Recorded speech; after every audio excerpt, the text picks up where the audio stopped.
is Daily Blast Live. We're talking about what you're talking about. You all ready for this? Dun, dun, dun, dun, dun. This is a sham. No. Y'all, just stop. Get real. Welcome to DBL. There's two blazers up here for a reason. It's very stuffy up in here. It's very stuffy, but I also just spilled on myself. Let's be real. So yeah, Tori had a nice arm out situation. I know she's been doing the push-ups and now got ruined because she spilled coffee. So now we're a little more conservative. Where'd you come up with two blazers? Because Count. 3. There you go. We are waking up today. All right, we're on the ball. We are on it. All right. Amber Heard is back on the stand today, everyone. She is facing cross-examination by Johnny Depp's legal team. Yesterday, Amber addressed the infamous excrement incident from February 2016, where Johnny claims she left something very gross in their bed. Here's what she had to say about it. She had eaten Johnny's weed when she was a puppy and had bowel control issues for her entire life, among some other issues. But Boo, having the issues she had, we have to leave her in bed so that she wouldn't be encouraged to go to the bathroom, which would happen almost immediately once you put her down on the floor. And sometimes it happened in bed too. Johnny's lawyer also showed the jury a clip from Amber's appearance on the James Corden show in 2015, just a day after she claims Johnny headbutted her and tried to suffocate her with a pillow. Amber claims she had 2 black eyes and what she thought was a broken nose at that time, and that her makeup team had to work around the wounds to conceal everything. Can we just jump backwards a little bit? Which one? We have to go back to the. We have to go back to the dog. The dog. The dog. Okay. Wait, you don't. I was praying it was a dog because that is so nasty. Yeah, well, I'm still hoping it's a dog myself. Guys, but my point it's not is, the dog. I don't think it is. But my point is, anywhere in the whole entire house but my bed. Yes. So don't say you kept it in bed so it could go in the bed, because you could go anywhere you want in the whole house she said except when in my the feet bed. hit the floor. Yeah, but it makes no sense. Go on the floor, Right. not in the bed. Yeah. I'm not buying it. If you have bowel problems, you don't keep the dog on the bed. That makes very little sense. So how to is me. that a repercussion? Like that's just like It's just nastiness in the house. I don't know how that's a repercussion I think for your. it's just a symbol and a sign of the lengths in which she, in my opinion, again, this is very subjective, manipulated, did dirty things, lied. I think she weaponizes sexism. I think she's awful for the rest of people who have actually been sex abuse survivors. I don't believe her, and in my opinion, really, after I found out she never gave any of that $7 million that she promised to the ACLU, that was also found out yesterday, and the hospital, Children's Hospital. I think he's going to come back as Jack Sparrow and make this enormous comeback. he said he would never do that. Well, Jerry Bruckheimer just 20 hours ago said the future is not yet known. Well, Johnny Depp himself said, I will never do that for Disney. And again, they'd have to release the rights. I don't know the technicalities of it all. But Amber's case isn't looking good. I don't know. We followed the trial throughout this show, and it's just like that, the James Corden thing the day before she was allegedly hit or headbutted. And then there's another award show incident where she did the same thing, and she said it was just covered up. So listen, it's tough, especially in a day where we're at with women and trying to change things and cultures, and then having this, I wouldn't even call it 1%, come out and be so public and have this as an excuse now for future, being like, oh yeah, well I was domestically whatever, and then be like, well, that's just another Amber Heard. Right. You know, because it just rolls off the tongue Which you don't because want it's so to much have in the spotlight. That's what we do not want to happen. Yes, and I want to make clear, she offered $3.5 million to ACLU and $3.5 million to Children's Hospital of Los Angeles, equaling the $7 million. Not 1 cent of that has actually been donated. And Johnny's suing for $50 million, so I don't know how she's even going to pay that back. So, yeah. Well, I would just say about the makeup, I think that there are ways and there are domestic abuse survivors that have covered their makeup before. So the thing that makes me the most, covered their bruises with their makeup. Absolutely. And I think the thing that makes me the most sad is when she talks about her experience and she talks about the op-ed that she wrote. It was in 2018 when we were really talking about the Me Too movement and women were coming out. And so she was kind of using that movement to support some of her case in that op-ed. And so it's so sad that people are discrediting her in this way. Even if she's not telling the truth, it's sad that she used this moment in the movement to tell her story, which might get largely discredited if this trial turns out the way that it seems like we all think it will. But now all the, it's making the reason why people don't want to speak up in the first place is because people are not taking them seriously, and she's attaching herself now to the movement as a whole. And you say that we always talk about we overcorrected a little bit. She will be part of the blame that people will point to of people who use this as something where we automatically believe the victim, and now we're done. And so Johnny Depp lost his career, but now we're thinking that she's lying. So it really is just terrible, especially that she attached herself to the ACLU in that way the day after or the same day of posting the op-ed. It's just like, this is just a terrible, terrible situation. And being so public, right? Being so public and letting the cameras in the courtroom. Let the cameras in the courtroom from Ghislaine Maxwell trial. I want to see That's that. This one I don't want to see. Yeah. That's all Jeff wanted, the Ghislaine Maxwell. All right, now, if you didn't know, Amber has become the target for a lot of criticism online. There are tons of nasty memes out there mocking her testimony. Hashtags like Amber Heard is a liar have racked up millions of views. But some experts are warning that this type of abuse and humiliation will have a chilling effect on victims of abuse, who will now be less likely to come forward, fearing that they will face the same type of criticism. I think this stands out on its own as a very strange case. To me, this is two public people. To me, she's using him. This does not represent, in my mind, real domestic abuse in any way, shape, or form. Do you guys agree? I kind of do, and I don't want to encourage this behavior at all. I don't want to encourage this, especially what I just said, right? This one is a standalone. I don't think it's going to give people an excuse, men especially, right? There's domestic abuse between same sexes as well, but I don't want this to be an excuse. I don't want to go forward and be like, hey, Johnny Depp was innocent, I am too, and it's blatant that you are guilty, right? This one is dragged through the mud. I don't see either side really winning. Johnny Depp, I don't think he's going to be Captain Jack Sparrow again. He might get his career back, maybe some of his reputation, which is a good thing. And how's this going to end for her? Yeah, well, let me tell you, he turned around at the end of the court yesterday to wave just to the people in the court, and they were up on their feet. People and fans are waiting for him afterwards. There's a resurgence here of really believing Johnny Depp, and maybe we went too fast to believe Amber Heard. I think the lawyers have to do their job, but as I was listening to it, it made me think of, okay, I would never want to be scrutinized or asked these questions in this way if I had already gone through a traumatic experience. So even when they're like, why did you say this? What did you? And so whether Amber Heard is lying or not, to watch this publicly and know that that is potentially on the other side of you accusing somebody of something that you think or know happened to you, that makes it scary to ever want to speak out. So I will say that maybe gives a chilling effect, because not only is the nation and most people on Twitter, which is not really representative of the nation, but people who have things to say, calling her names and stuff, you're watching it happen and watching what happens when somebody's grilled on the other side of the stand and they accuse somebody of something like this abuse. Yeah, I just hope people can see the difference. I really do.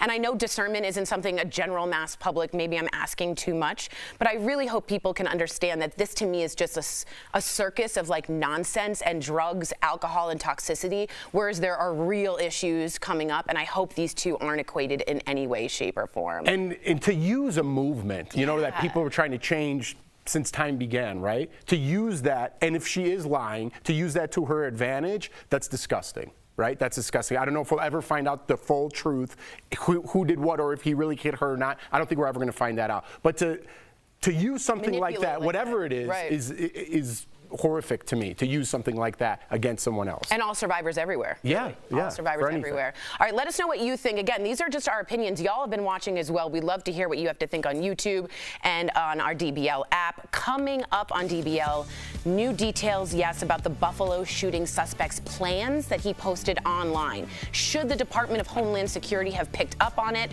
And a bride gets a wedding redo with her husband more than 20 years later after losing more than 100 pounds. You don't want to miss her inspirational story.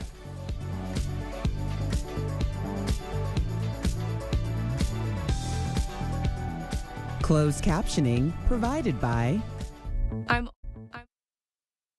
Daily Blast Live is always focused, always on cue, always ready, always timely.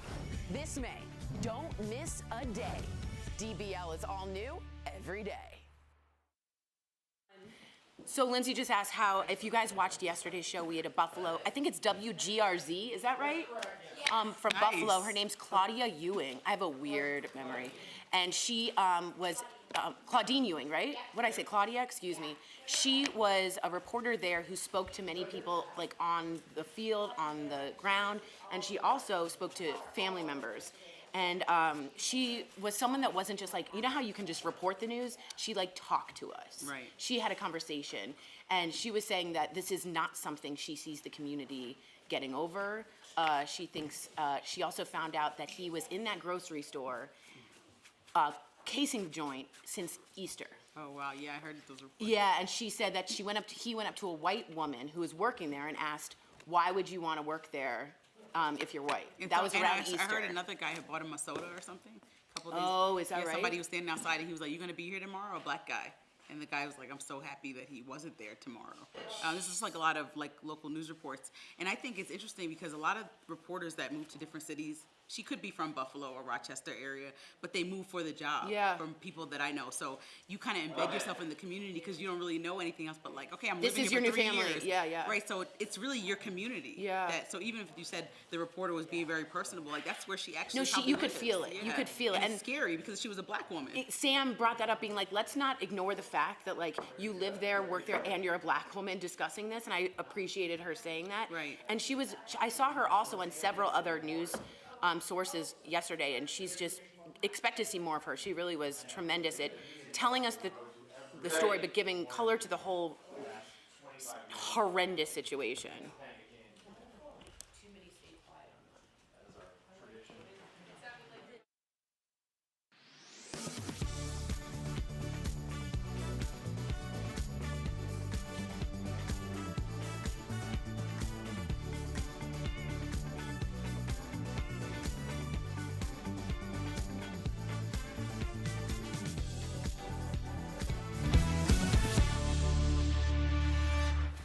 Welcome back. I'm so sorry we have to go here, but there are some chilling new details about the mass shooting in Buffalo.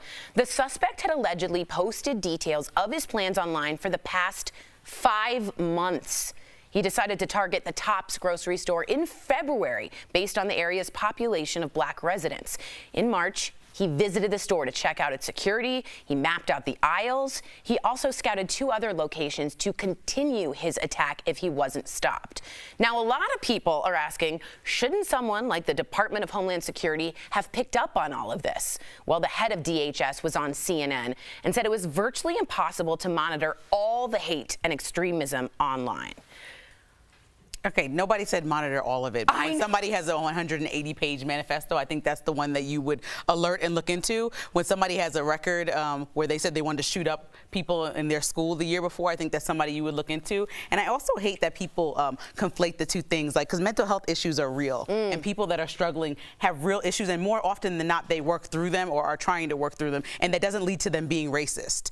And so I hate that people are saying that, oh, he was stuck inside because of the pandemic. Like, we saw that people were stuck inside because of the pandemic. They started fighting on planes, being a little more rude. People didn't start being racist because they were stuck inside because of the pandemic. So like, this is something from home. So when your aunts and uncles are like constantly like telling the press, I don't understand how this happened, it must have been the pandemic. Like, no, for years and generations we have said that what's wrong with how you were raised? Look at how your parents raised you when a kid acts like this. So we can point to other people and say, look at how your parents raised you. What's up with how your parents raised you to this young man? And why does no one have any type of interest in this situation or know what their son is doing that's 18 years old? I know he's a grown man at 18, but he's actually racist. And so what is the lineage that got you there to make you think this was appropriate? Because I know even looking at the wrong stuff online, I was raised in a way that I would get in trouble. Right. And so, also, like, and what you said, I want to make sure people understand. His parents are claiming that he had pandemic isolation. Somehow boredom equals bigotry, I guess, in their minds, which is very odd to me. I also want to point out he did have problems in high school. They called that out. He was evaluated from a psychiatric hospital, but somehow red flag laws don't check evals. They're only if you're put in the institution. So, sorry, continue. I just wanted to give some context. No, I think that's great, especially with the red flag laws, because he purchased that gun. Yeah, he right? did. And had we had some laws in place where a lot of people get all up in arms about something like this, just do something. We've had, last year, 693, do the math. There's 365 days in a year. There were 693 last year. This year, mass shootings. This year, 198, and that was a couple days ago. We're probably at the 200 mark. Jeez. We're not doing anything, not one thing. Put some kind of law in place. If you have a psychiatric evaluation, you're not allowed to buy an assault rifle. I don't even know why you need an assault rifle in the first place, but when you talk about guns, people close their ears, okay? When you want to talk about the Homeland Security, you get kicked off if you dead name someone on Twitter. I know this manifesto wasn't posted on Twitter. If you post about Joe Biden's laptop, his son, you get banned from Twitter. Don't tell me when you have a manifesto about shooting up a neighborhood that there aren't signs there or that people can't find you out. Because if you put something stupid out on Twitter, I'm banned. There's some sort of algorithm that's getting checked that I'm getting blocked. Put that algorithm on whatever manifesto he put on, whatever social media site he put that on, and go find that guy and prevent one of these. There could have been 692. We are doing nothing to prevent this. And my answer is repercussions. This person should not be alive today. We know who he did it. It was premeditated. He was the one with the gun. He should be put to sleep like a dog. We have to take care of him for the rest of his life so he could get fan mail, so he could rile up a certain part of the community till he's 90 years old and have conjugal visits. I don't think so. In my mind, yes, because we're not North Korea and we don't torture and kill prisoners without due process. But do I agree with you that the Department of Homeland Security had 5 months and 180 pages and didn't see it and is blaming all of that? Well, then maybe we need to up the Department of Homeland Security's computer IT technological division. I mean, because there's a difference of somebody tweeting something that might be racist or offensive to a group of people, and there's a whole different story when somebody is planning a murder online. Right, but I'm saying they have something in place to catch that algorithm. Right? I mean, they had a place to say this when you got your COVID vaccine and posted it online. COVID information, go here. You're right. So if you can do that, you can do the other. Absolutely. I completely agree. Let us know what you think. We'll be right back. Sorry, I got fired up. No, we all did. It's good.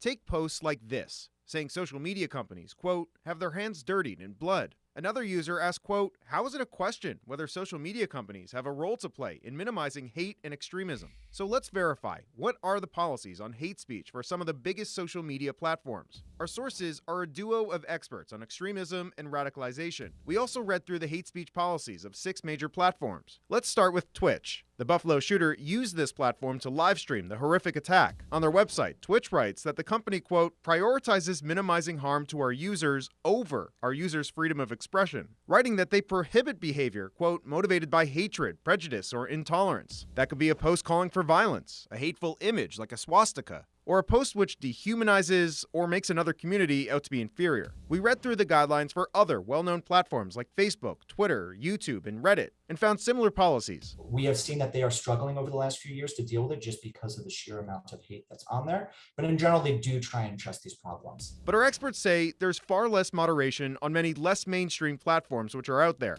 4chan, the Chans, and other types of unregulated chat programs like Telegram or Gab. These sorts of things, although they aren't, evil in and of themselves, a lot of people use them for completely benign purposes. The fact that they are, in some cases, encrypted, in some cases, completely unmoderated, it can make it the Wild West for individuals who want to find this kind of material on those spaces. Our experts say that all this matters because content online can quickly turn into action offline. A lone actor will often take up an ideology and then act on behalf of that ideology without even engaging with any other individuals in the group offline.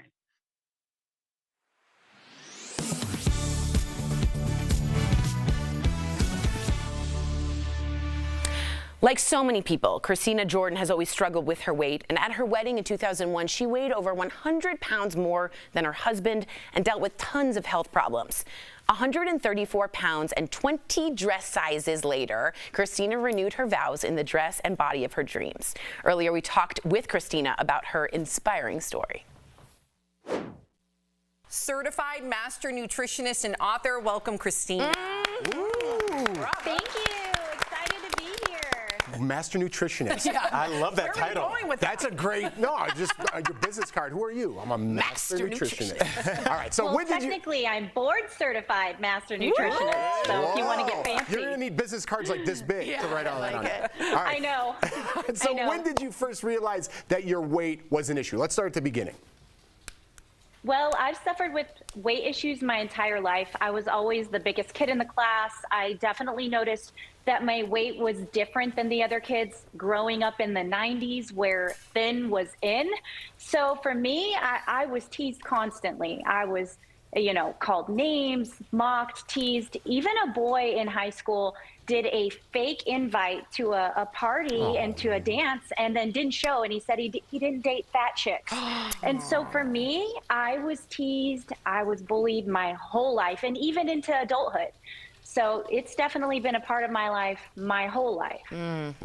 I worked in bridal, so I totally know what you mean for 2 years, and I loved it. But most women that come in, they have their planned wedding dresses since they were like little girls. Right. It's not always the same for someone who's curvy, because I remember this. What was dress shopping for you when you got married 20 years ago? What was it like? Right. Well, there wasn't a lot of options. 170 pounds at the time.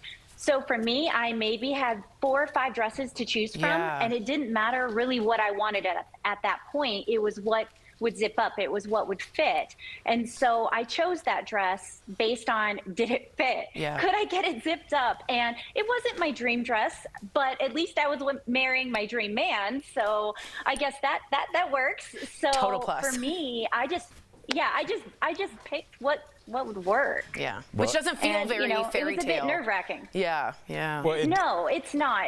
And unfortunately, it is what it is back then. And I'm so thankful there's a lot more choices now. Well, I mean, you made the smart choice. You went back to school and became a nutritionist, and you killed it. Master nutritionist. Master nutritionist. That's right. And you lost 130 pounds. So you need to tell us how you did it. Like, that's amazing. Yes, I did. I went back to school because nobody could figure me out. I literally saw dozens of doctors. I hired personal trainers. I hired personal chefs. In fact, my personal trainer fired me. She thought I was cheating on her with McDonald's. I wasn't. But I was one of those people that was doing everything right, textbook, but nothing was working. And so if nothing's working, I was literally ready to give up hope. I was so stressed, so unhappy with the fact that I'm literally fasting, counting calories, starving, working out 3 hours a day, and I'm gaining weight. Wow. So for me, I decided if these experts couldn't figure me out, then I'll go become an expert. So I enlisted in naturopathic medical school to become a nutritionist over 100 pounds overweight. And it was definitely, I had to get over fear. I had to get over myself. I had to get over the stigma that, in order to be a nutritionist, I had to be perfect. It's kind of like thinking you have to be perfect to go to the gym. But you don't. You can just start. And listen, before we run out of time, I just want you to speak about your 20th wedding anniversary. You decided to renew your vows and wear the dress of your dreams that you didn't get to wear in 2001. And I love that you speak about the health aspect. So when I ask you, what does that feel like? Of course, you look beautiful, but you must feel great. I'm a new person, and I really think this dress represented the new person I've become. Because it definitely was form-fitting, it's curvy, it had a butterfly train, and I feel that really represented my journey that I've gone through of completely transforming my life, and not just my weight, my life. My life is transformed, and now I get to help others, and that's the real blessing. A butterfly train, the transformation, that's absolutely beautiful. Christina, thank you so much for joining us and sharing your incredible journey to health. If you want to check out more about Christina's company, go to fitbodyweightloss.com. You can also buy her book, Half My Size, wherever books are sold. Congratulations, Christina. We'll be right back. Thank you. Mazel. Promotional consideration is brought to you by We've heard the campaigns to save the bees, and that's because they're the backbone of our ecosystem. Bees and other insects like butterflies help pollinate and keep our plants alive and blooming every single year. So what can we do to support local pollinators? We brought in the experts to verify. Natasha Garcia Anderson, wildlife biologist with the DC Department of Energy and Environment, and Keith Tigner, Virginia's state apiarist or bee expert. They say it's about going back to basics. Plant native. When you pick out trees or flowers or bushes, planting things native to your area will make you a bee's best friend. If you're this big, a plot, like a tiny yard, could be your whole world. And if it's full of just grass that does nothing for you, it's not going to help you. If there's stuff for you to forage on, if there's a place for you to live in, We always say native plants for native pollinators. Now, we typically think of honeybees right away, but Keith says tons of little guys benefit from native plants. We have several hundred bee species in the mid-Atlantic area. Having pollinating sources, pollen-producing plants, that helps all of our pollinators, and not just our bees, but the butterflies and other insects that take advantage of that food source. And if you need any more convincing, Natasha says it's just easier to care for native plants. They kind of take care of themselves. Like, you don't need to invest in a whole bunch of pesticides to keep them looking great, because this is where they're from and this is what they're used to. You can find something beautiful and local and native, and I can attest this one came from my balcony, and it is easier to take care of. We have a list of native plants wherever you are in the DMV on our website, WUSA9.com, and when in doubt, just ask someone who works at your local nursery for some help and take a look at the label. They're often labeled as being native to your area. With your Verify, I'm Abby Larico. New Profile Pics founder Richter Sazin was born in Russia, and the company has some offices in Russia. A spokesperson for Line Rock Investment Ltd., which developed New Profile Pic, confirmed in an email to Verify that the company currently has offices in Russia, Ukraine, and Belarus. We can also verify that the newprofilepic.com domain was originally registered in Russia. Using Whois, a public domain database that houses information collected when someone registers for a domain name, Verify was able to track the change to May 11th. On the left is a screenshot of the website's archival data from around 8 a.m. that day. It shows the domain was registered to a Moscow-based address. But when we checked again around 8:30 p.m., the registered address for newprofilepic.com was changed to Florida, which you can see on the right. A spokesperson for the app confirmed that the change was made in response to viral claims about the app's ties to Russia. And finally, we can verify that New Profile Pic's data privacy policy isn't particularly unique. According to the company's privacy policy, the app collects, quote, your name, email address, username, social network information, and other information you provide when you register, set up an account, contact us by email, or use our services, unquote. We compared their privacy policy to Pixar, TikTok, and Facebook, and they're all pretty similar. Jake Moore, a cybersecurity advisor with European cybersecurity company ESET, told Verify via email that people should be mindful of what permissions they give to new applications. With your Verify, I'm Ariane Till.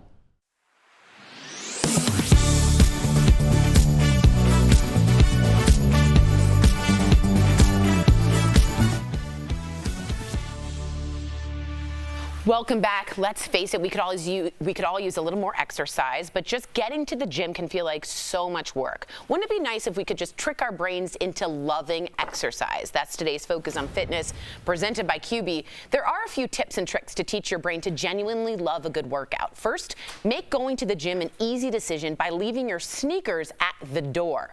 Next, indulge in something you really love during your workout, like streaming your favorite show. I would want to eat chocolate. Make it a social event too. Invite friends to work out with you. And finally, be flexible. It's okay if you miss a workout. Just be kind to yourself and try to make it up next time. QB's a great way to get some quick exercise regardless of physical ability or age. Try their underdesk elliptical at home. Call 1-800-556-2089 or visit QB.com to learn more.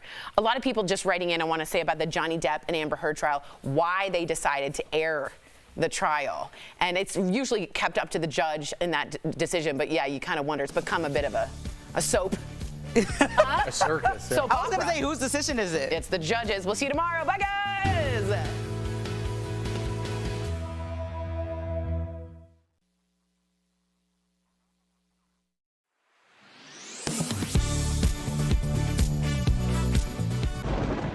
Where hope finds help.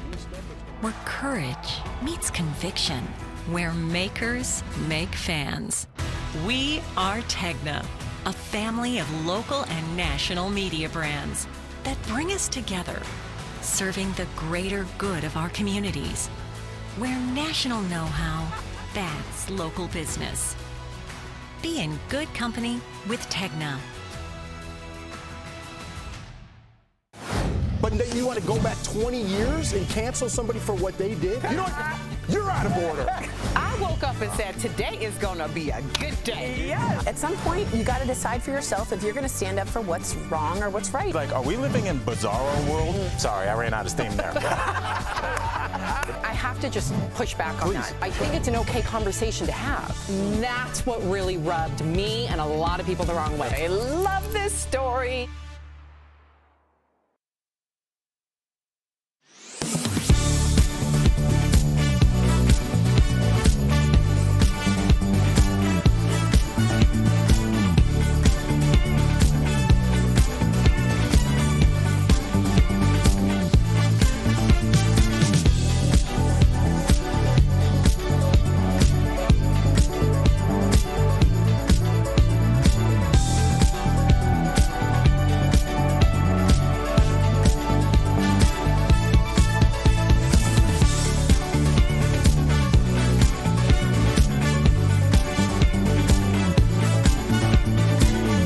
What we're talking about today on Daily Blast Live. Amber Heard's latest testimony gets mocked online. Will this make abuse victims think twice about coming forward? Sports Illustrated unveils this year's iconic swimsuit issue, from a history-making plus-size model to Elon Musk's 74-year-old mom.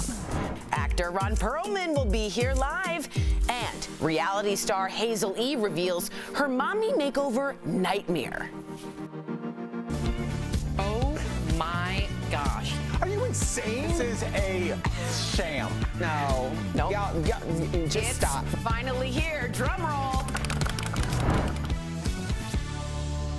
Welcome to DBL. Erica looking like a ray of sunshine. I need that today. Bring on the sunshine, yes. It felt like one of those days. That's right. And skip over the fellas. And I know what you're talking about. Skip over the fellas? You skipped over us, like literally. Right past Are you in bright yellow? No, you're not. I should have. Are you in all jean? No. Today's Denim Tuesday. All right. Just made that up. Yeah. All right, we got to talk about this. I know our viewers have a lot to say. So do we. Amber Heard is back on the stand today. She's facing cross-examination by Johnny Depp's legal team. Now, yesterday, Amber addressed the infamous excrement incident from February 2016, where Johnny claimed she left something very gross in their bed. Amber said it was Johnny's dog. Take a look. She had eaten Johnny's weed when she was a puppy and had bowel control issues for her entire life, among some other issues. Boo, having the issues she had, we have to leave her in bed so that she wouldn't be encouraged to go to the bathroom, which would happen almost immediately once you put her down on the floor. And sometimes it happened in bed, too. So Johnny's lawyer also showed the jury a clip from Amber's appearance on the James Corden show in 2015. So a day after she claims Johnny headbutted her and tried to suffocate her with a pillow. Amber claimed she had 2 black eyes and what she thought was a broken nose, and that her makeup team had to work around the clock in order to conceal her wounds. I would love to hear from the makeup team, Erica, to corroborate her story. What are you thinking, though, about everything that you just saw? Well, first of all, we heard from our makeup team, so Jure for the Slay, said that he could absolutely, with enough time and money, I think was the thing, actually cover up markings on a face that way. So our professional says that it's totally possible. What about swelling, though? You can't conceal swelling very much. I don't know. Broken nose. I don't know. I was just regurgitating what Jure for the Slay said. Listen, Jure knows how to do makeup. So exactly. if they're as good as Jure, then yes. But then where are they? Right. That's an issue. What are you asking if they had to cover those up? Yes, if I had my makeup staff do that, I'd be like, well, then talk to Jeff. He did my makeup. Or you would say, could you come testify? Absolutely. Which they did not do. So this was Johnny's lawyers that did this, right? Not hers. So that's it's a little hard to believe in itself. What do you think about the excrement? And again, like, I know a lot of people are making jokes. This is still a domestic violence case, but this case, 2 huge celebrities being blasted to the world, it's become a circus. Right, and I think this part that we're focusing on is the definition of the circus. This is the part that people think is funny, it's mocking, and is it silly? Yes. Do I believe that a little dog and human excrement can be mixed up? I don't, unless they also have a lion. I think you are able to tell the difference in terms of what is letting that out, but that is neither here nor there. What it is there is it's there to allow them to be mocked, and it's there to see their relationship pulled apart and picked apart for the public's entertainment. And it's sad, but this does not look good for Amber. A lot of the things she's saying are not adding up, Jeff. Or is it to show some of the insanity or the lengths that these two are going to the craziness of their relationship? I know everyone's laughing at it, but it does show how the levels of insanity things have gotten between these two. Yeah, you're right. There's many layers, and it seems to get more and more and more crazy. But I will say that Amber, we can all agree on the fact that she has been a target for a lot of criticism online. There are tons and tons and tons of nasty memes out there mocking her testimony. Hashtags like Amber Heard is a liar. There's other hashtags that I can't even repeat. Well, they've racked up millions of views. But some experts are warning that this type of criticism and humiliation will have a chilling effect on victims of abuse who will now be less likely to come forward. Do you think, Erica, that Amber's being treated unfairly, and do you think that there's a repercussion with the criticism? I don't know the truth, so it's hard to say if she's being treated unfairly or not, because let's say, just throw it out there, let's say she is making up the whole thing. Is it fair for Johnny Depp to be now dragged and lose his career over something that was really done out of malice? And I think this is such a slippery slope, because I'm very much, I believe women. Do I believe this particular woman? I don't know. And I think if there is someone who is a victim of something like this and they're hearing these bells that are ringing true to them, then absolutely that's going to be detrimental for them to come forward. But I know there's going to be a lot of people who are in that situation and they have been a victim of domestic violence, and they're listening to it going, that's not ringing any bells of truth for me. Right. So it really comes down to what the truth is, and will we ever know? And if she's not telling the truth, to take a movement and put yourself as the face of that movement and use that against someone else, if that's true, that's disgusting. Right, it tarnishes the movement, Yes. and it makes it that much Yes. more harder for real victims to come forward because of this. You're gonna, it's what we're gonna see, and what people feared with the Jussie Smollett case. Right. They thought that now real victims of hate crimes are not gonna be like, oh, is this like? It's gonna be. We're gonna see that same thing with Amber and Erica. I feel you. As somebody that was raised by strong women, I do want to believe all women, but that doesn't apply to Emmett Till. When we start talking about human beings, you can't say we're believing all women, because that takes away their humanity as well. Women are human beings, and they're capable of both incredibly good and incredibly bad things. So to say that every woman is perfect, Erica, and is beyond reproach, Sam, that's worse for women than just saying, I'm going to treat you like a human. I'm going to listen to what you have to say. I'm going to listen to what Al has to say. And we'll make some decisions. But just going off the fact that you identify as a woman, it means you're telling the truth. We cannot proceed as a society like that. Well said. Well, coming up on DBL, new details about the horrific Buffalo shooting and the suspect's plans that he posted online. Should the Department of Homeland Security have picked up on it? Plus, reality star Hazel E shares the traumatic outcome of her mommy makeover plastic surgery, the complications that came with the pressure to bounce back. And actor Ron Perlman will be here live. How did he take on his latest role of a cartel boss? Closed captioning provided by Daily Blast Live is always focused, always ready, always on cue, always timely. This May, don't miss a day. DBL is all new every day. Hi, Taylor. So Al is telling us, go ahead.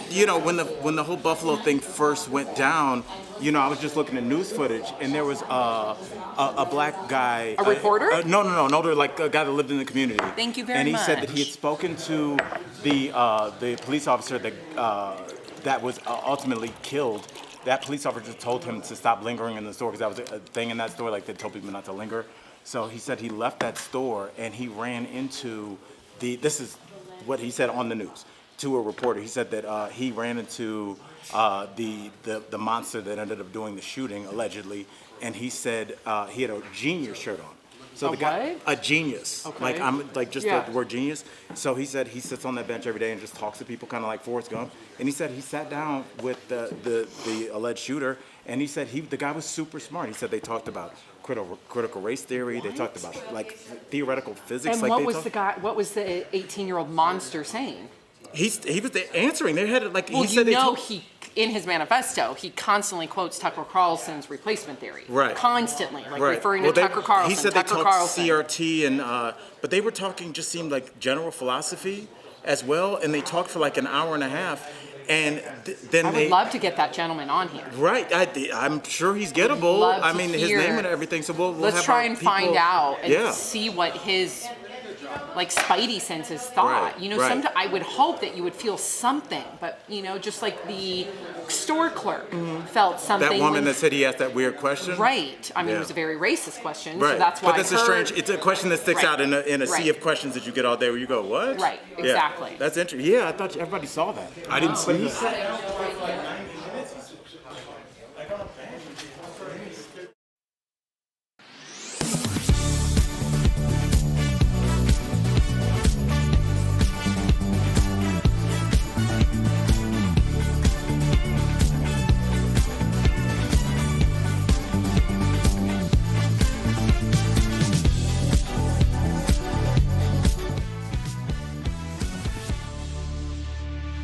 Welcome back. So there are some chilling new details about the horrific mass shooting in Buffalo. The suspect had allegedly posted details of his plans online for the past 5 months. He decided to target the Tops grocery store in February based on the area's population of Black residents. In March, he visited the store to check out its security and map out the aisles. He also scouted 2 other locations to continue his attack. Now, a lot of people are asking, shouldn't someone like the Department of Homeland Security have picked up on all of this? Well, the head of DHS was on CNN and said it was virtually impossible to monitor all the hate and extremism online. Wow.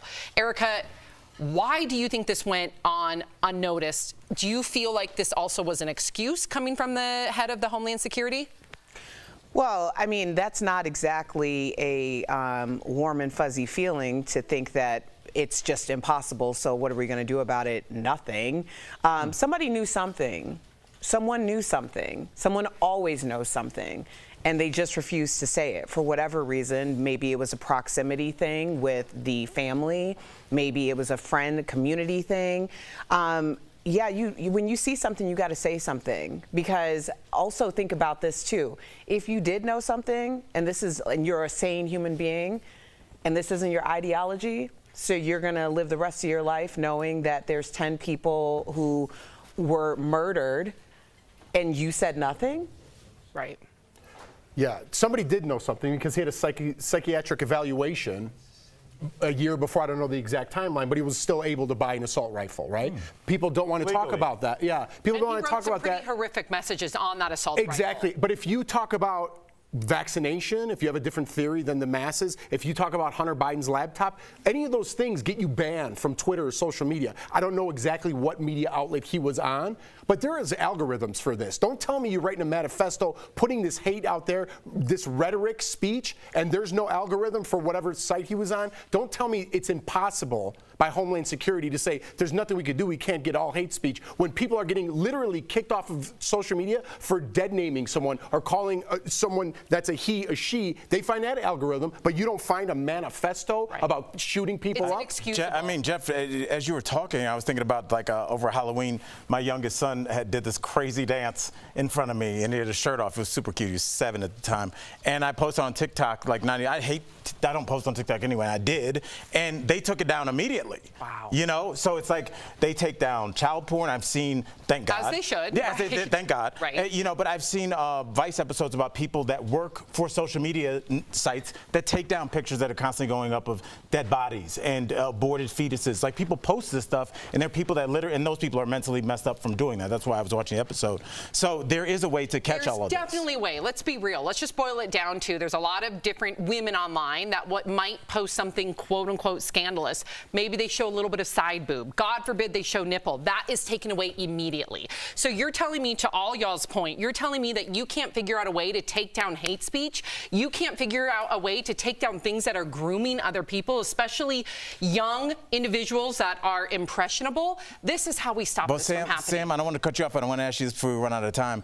We are a capitalistic society, and hate speech drives internet traffic. So take your feelings away. No, and that Al. answers the question You're as to right. why this You're is right. not taken down. You're right. Because it's a ton of money, and anybody that there's talks a this ton- way gets super famous and makes millions of dollars. But there was a ton of money with tobacco and a lot of other things too, and we got legislation to try to prevent that from happening to our youth. So why can't we do this with social media? I don't care at the end of the day. People need to step up. They need to take it to their Congress, and we need to have legislation to have rules. Who's going to pass that legislation, Sam? Against their own people. Yeah. Because don't get it twisted. Well, then it this comes is from gonna- the inside. You're right, but this is going to continue to happen then, and we should just accept it. Well, and that's what I think we have accepted. No, I have not accepted it. That's As a what exactly what society? we've been talking about for weeks. All of this. I mean, you think honestly, you think Roe versus Wade isn't tied into this as well? Yeah. The idea of like if black people were the ones, everybody keeps saying, oh, black people kill more black people in abortion than many black people were killed this weekend. Really? You think that the abortion issue is about black and brown people? That they want more of us? That's funny. That's hilarious. There you go. We'll be right back.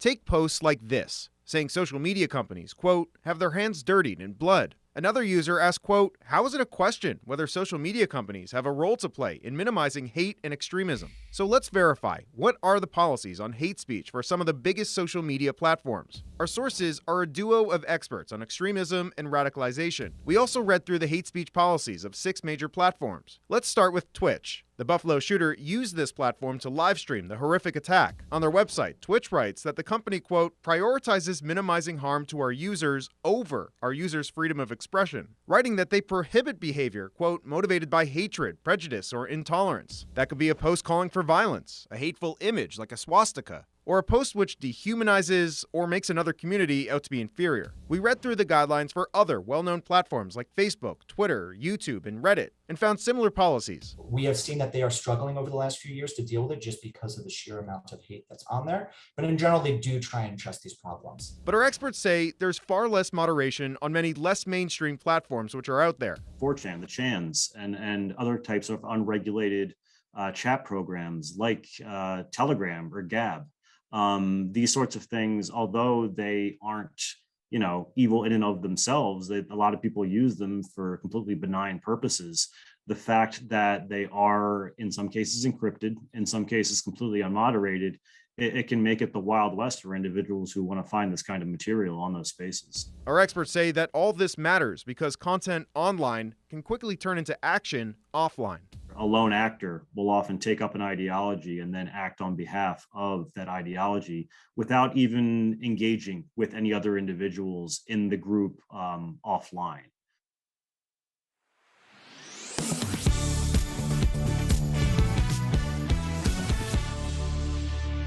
He's the noble man beast, leads a motorcycle club, and is now a cartel boss. Ron Perlman. Yes. Welcome to DBL.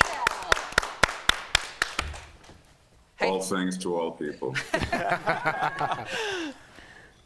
That's you, Erica. Oh, yeah, sorry.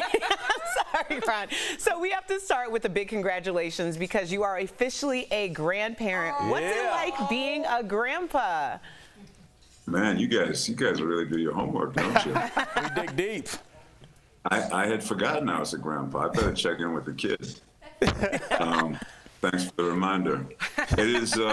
I never thought that I needed grandkids until my son told me that he and my daughter-in-law were about to have one, and so I suddenly got incredibly excited. And since he's now come into the world and become a reality that you can look at and hold and touch and imagine years and years and years of me corrupting him, which is my plan. It's been quite trippy and quite wonderful. Yeah. I love it. I love it too, Ron. Congratulations. But let's get to your career a little bit now, because you're not afraid of doing your own stunts. I want to know, Ron, what's the worst injury that you ever had doing one of these stunts?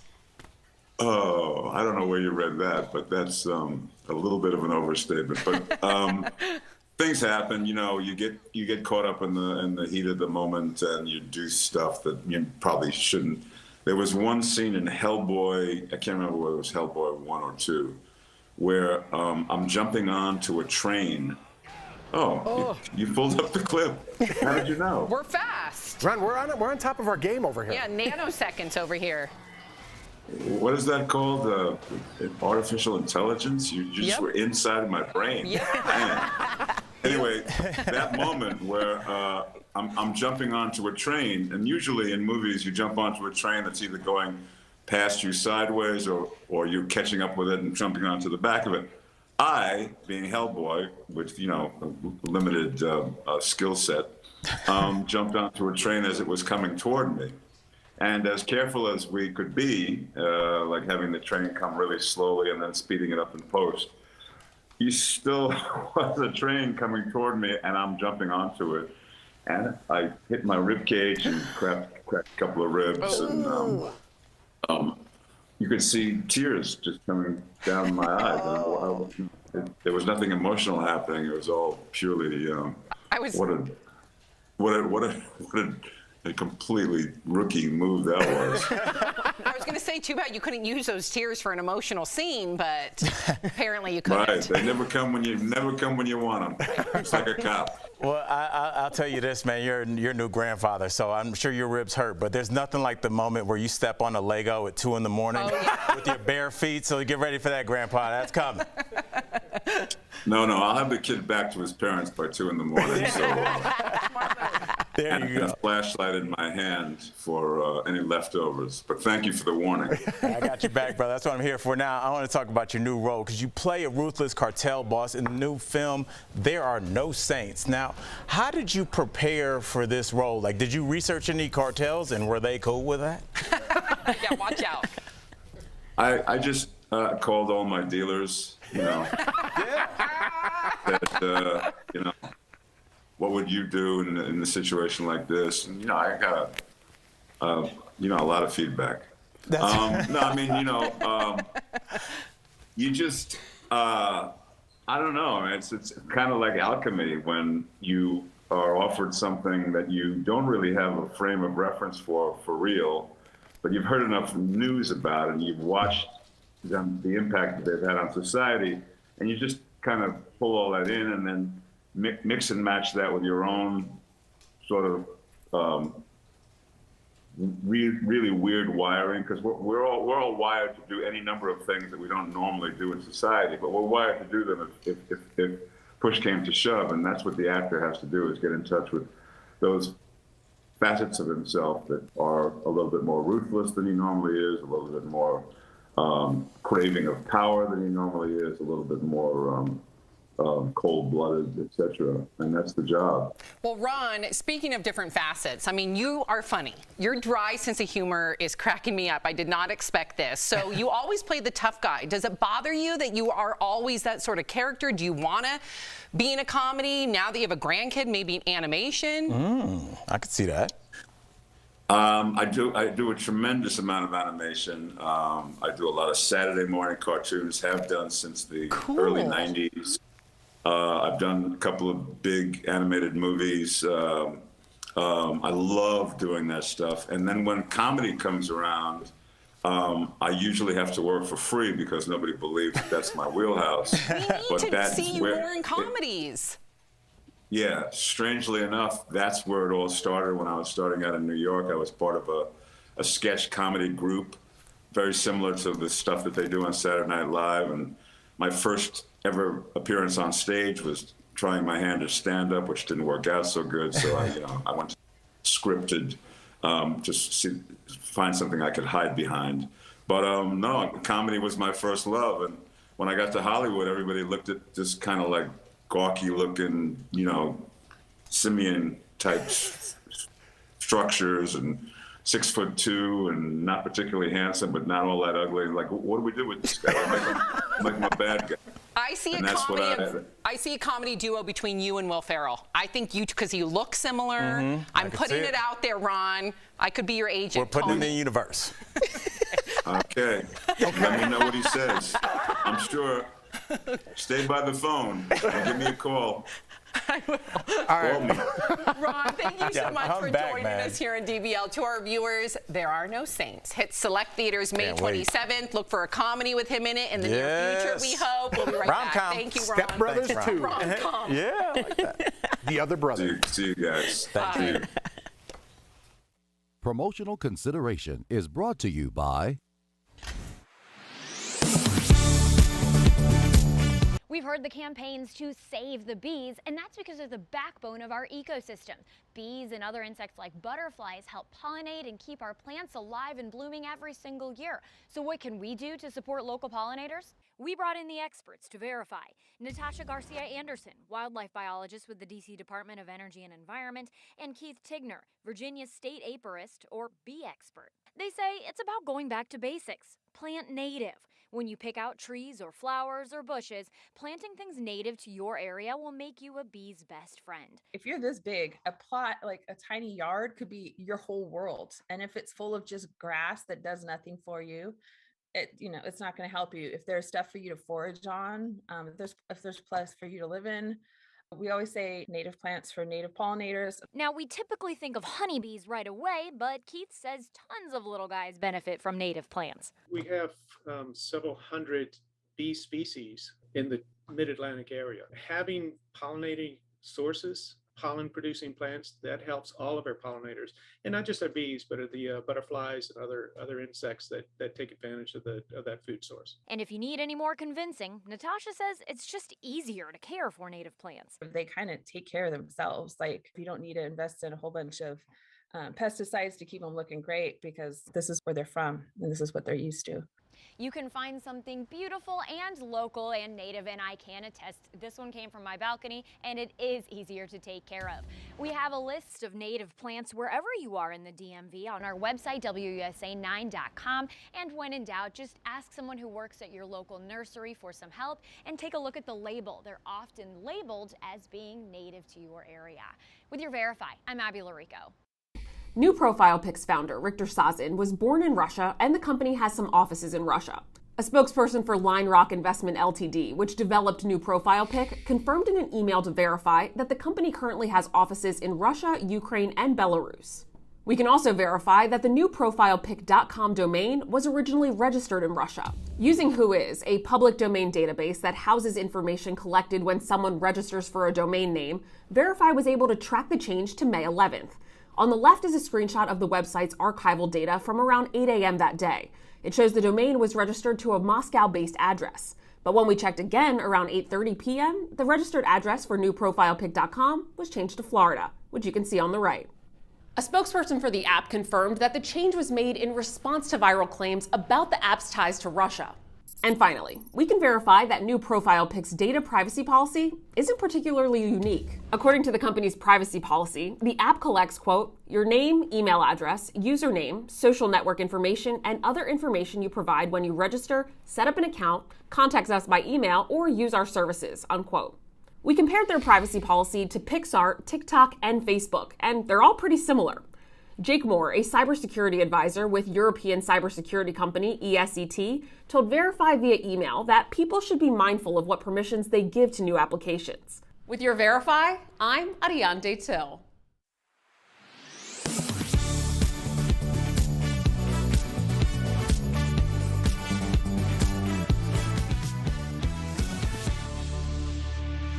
If you're leaving us, you can watch the second half of the show online. But if you get the second half of the show where you are, here is what's ahead. Reality star Hazel E will be here live to share the complications that came with getting a mommy makeover. Her message for other women who feel the pressure to snap back after a baby. And Elon Musk's mom gets a spot in the Sports Illustrated swimsuit issue. Why this year's cover models are a bit more unconventional than you've seen in the past.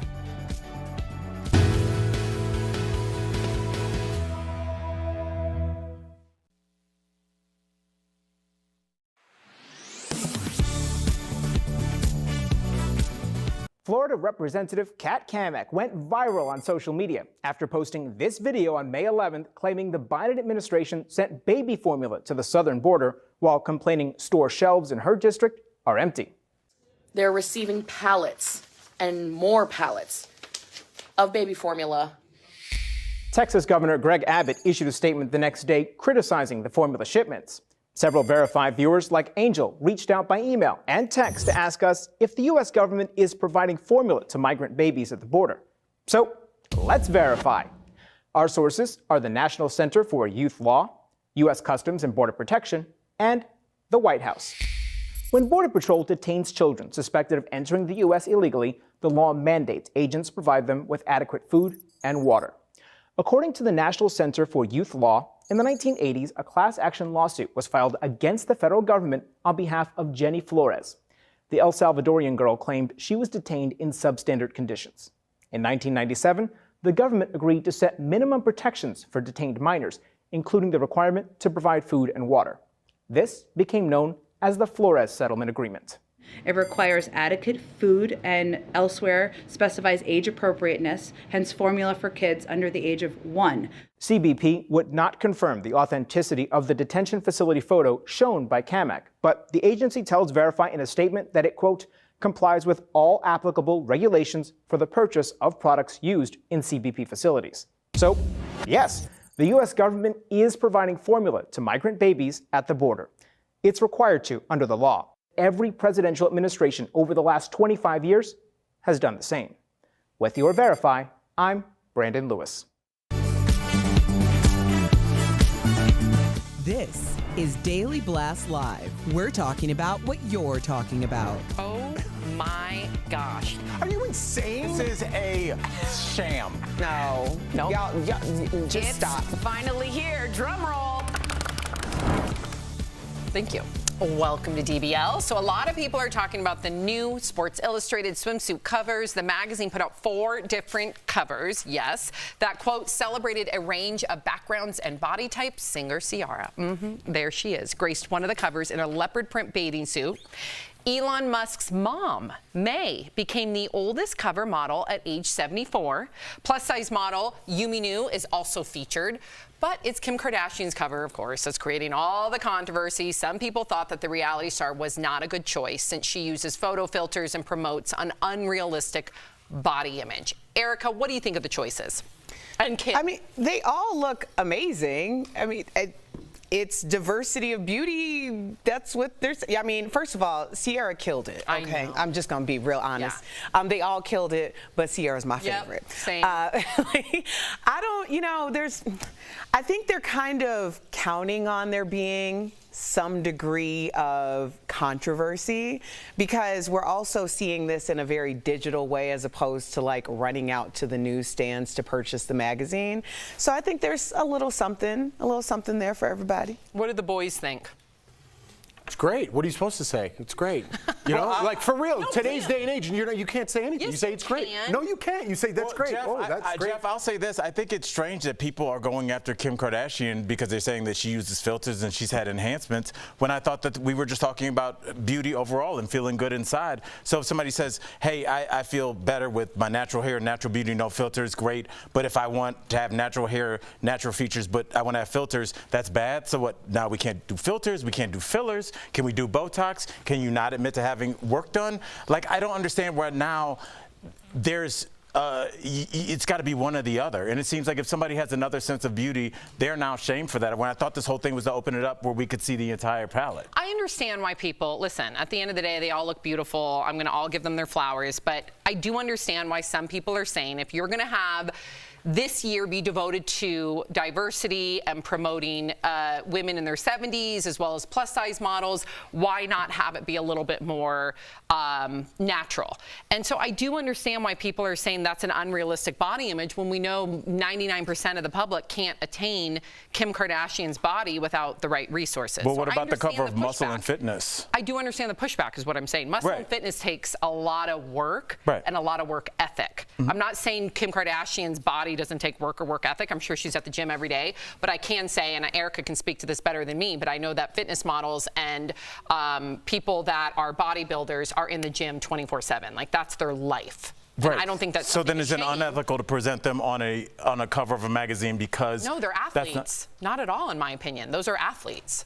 Elon Musk's mom's an athlete? No, I was speaking of. Oh, you're talking about the. Okay. And it's not me. I'm just trying to present I get why it. people Yeah, are absolutely. upset. Yeah, that's good. I was just trying to have a conversation.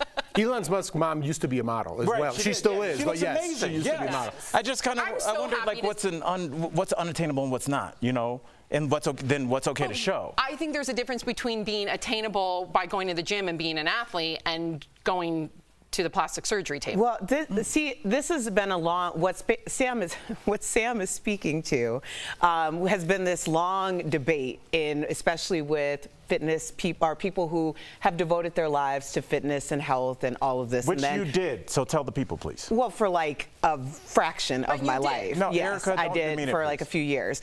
And then there was, when Instagram came along, there was this back and forth between people who might have gone out and gotten things done versus people who were in the gym for 5 hours a day.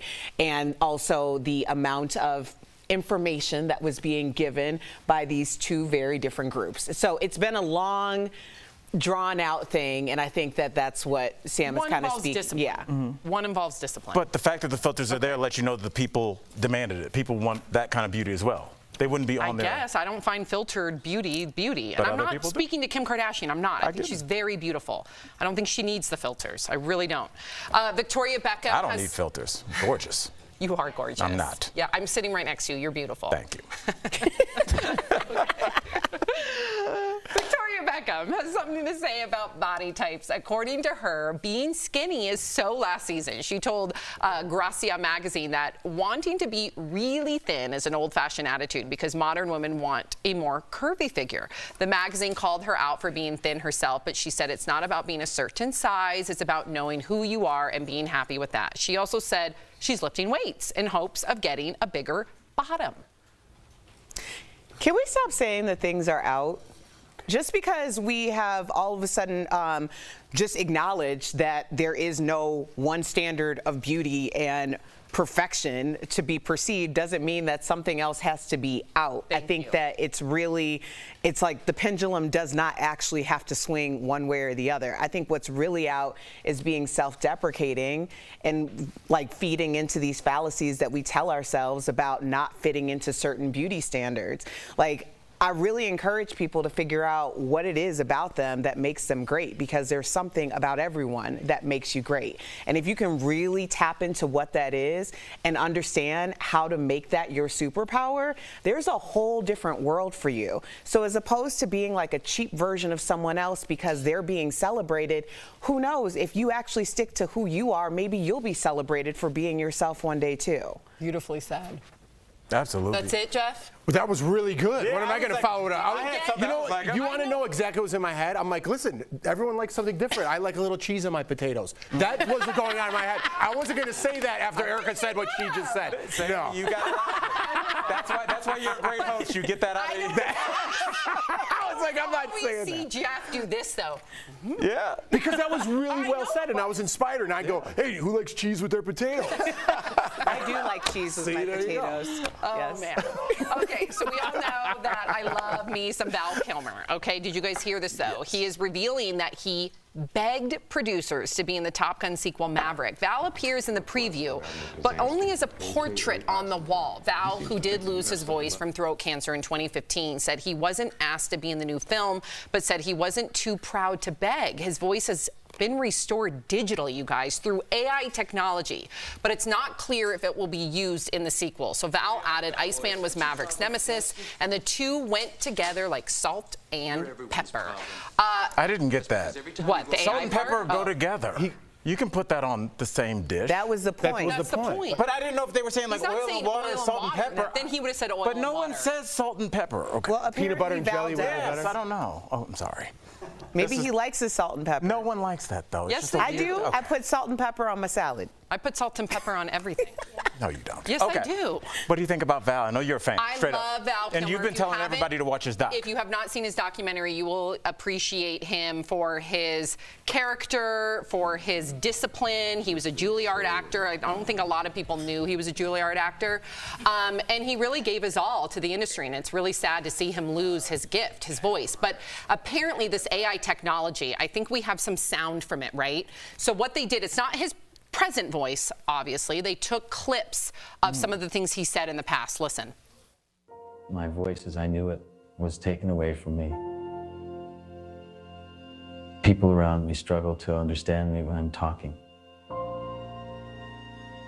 But despite all that, I still feel I'm the exact same person. Still the same creative soul.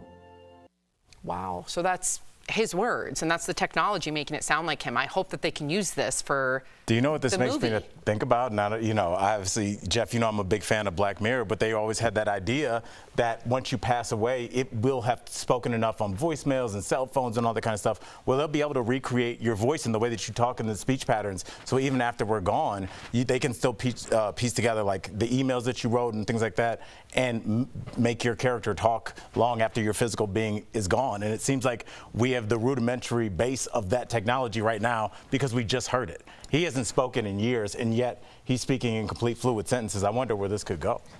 I would not sign off on that. We've talked about things like I've said this, have while I'm here. People don't need to hear from me when I'm gone. Why do they have to have that? Why couldn't he just go and be an actor and have like his so if you see the documentary, you see everything about him with his I forget what the Voice word box? is, and I know what it's called because Eric had to use it, my brother-in-law. I forget, there's a specific word where you can talk by putting a microphone. Yeah, it's a trach, but there's a specific word with the mic and the trach.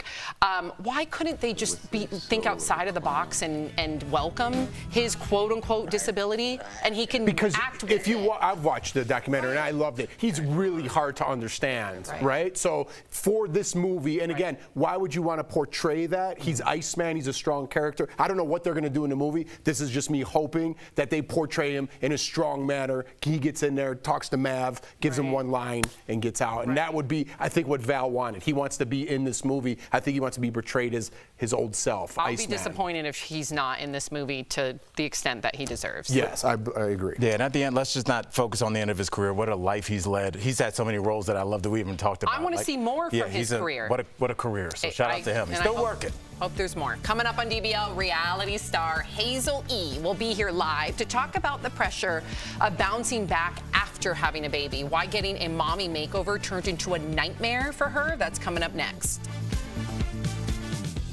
Closed captioning provided by Tomorrow on DBL, Dame Joan Collins will be here live, and our interview with CODA Academy Award winner Troy Kotzer. That's tomorrow only on DBL. All right. Taylor is holding the camera.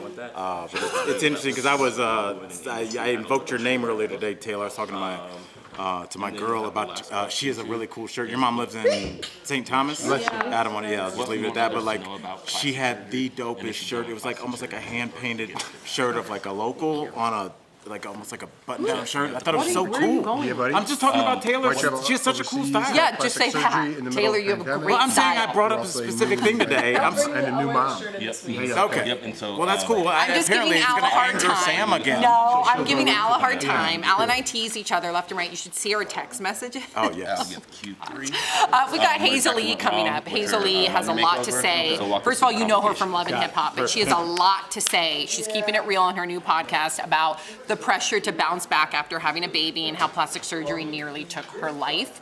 I'm glad that she's being transparent about it. I don't think a lot of people realize, Kanye West's mom died under the knife for plastic surgery, right? Joan Rivers? So Joan Rivers, but hers wasn't plastic hers surgery. was polyps, I think, in her throat. So I just want people to, even if your surgery is elective, I think people need to. Kanye West mom? Did you say that? Yep. Oh, I'm sorry. Kanye West mom. Yep. I think people need to understand that elective surgery is still surgery. I think a lot of people forget that part. Anytime. Yeah, I mean, it's something to consider because, my youngest is on the spectrum. So when he had to get some dental work done, we didn't want to traumatize him. So it's like, should we put him under? We had to do that with Sophie. Yeah, it's horrific right. because the doctor said she's 4 and she's not going to be able to sit there for 2 hours. Right. It's terrifying, but it's like you need to do that in a hospital. I was told by a doctor because when you're small, if your blood pressure drops or something, it does it twice as fast because you don't have as much.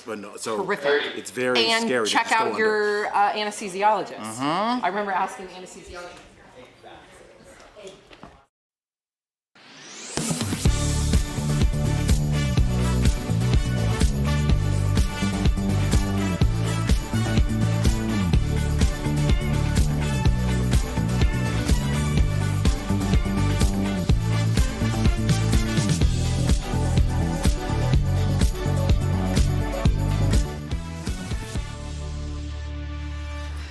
Our next guest became a reality star on Love and Hip Hop, and she is keeping it real with a new podcast, plus talking to us about the pressure to snap back after giving birth and how plastic surgery almost took her life. Hazel E joins us live. Thank you, Hazel. Hazel.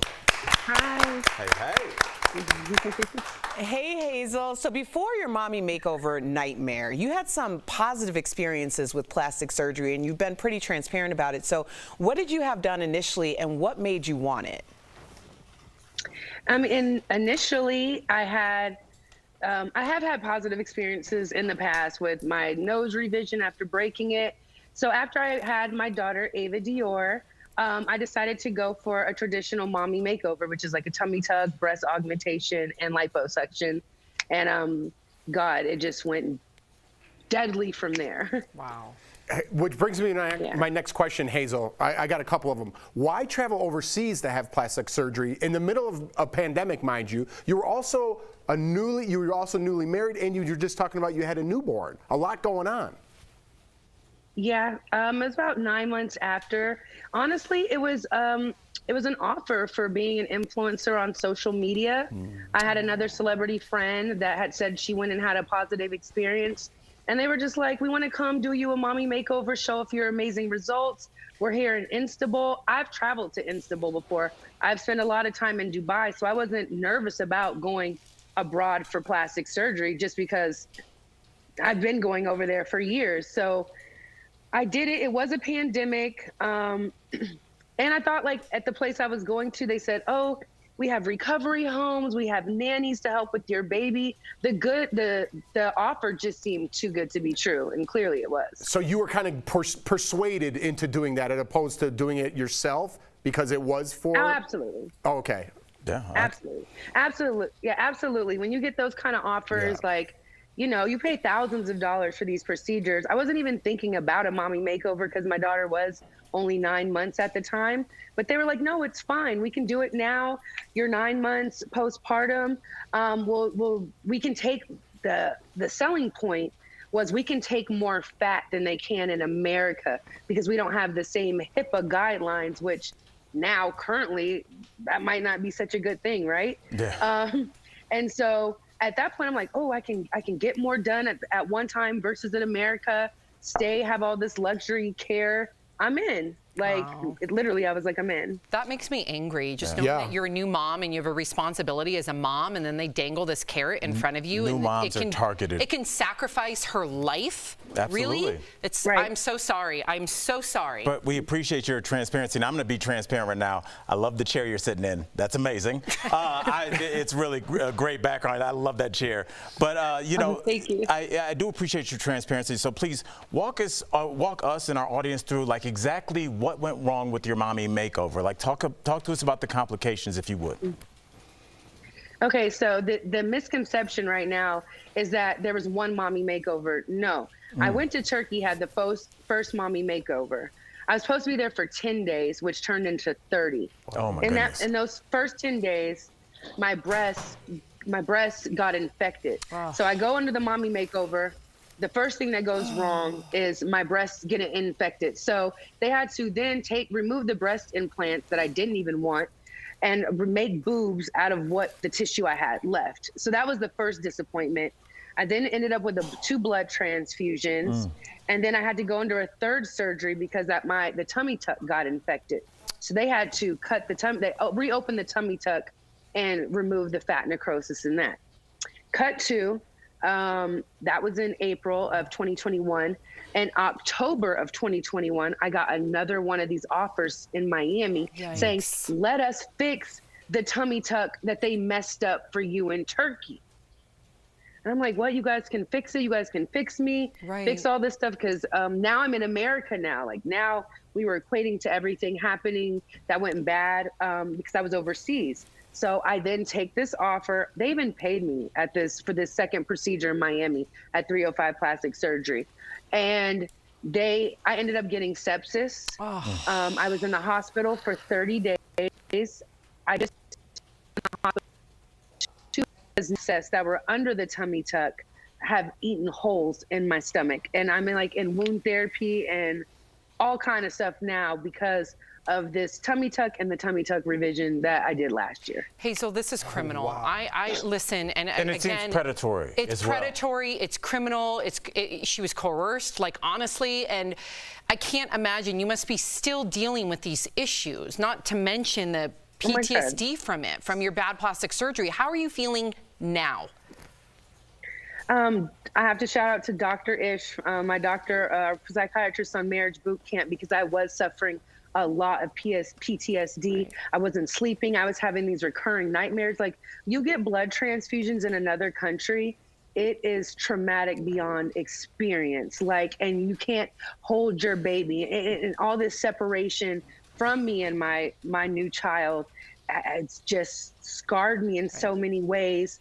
The fact that it sounds predatory, I feel like it is, because even now, more companies in Instable, in America, are still trying to reach out to me to fix these other nightmares. And it's like, when does it end? At a certain point, it has to be on me. And that's the strength I'm getting with working with my doctors and trying to get things together so I can move forward, get healthy, and just get back to living life because of these horrible plastic surgery procedures. So Hazel, and hi to the Nugget. We can hear your little nugget. What do you want others to know? Yeah. Is she right there? Bring her in the picture. Is she right there? Bring her over. Now, we do babies on this show. Over.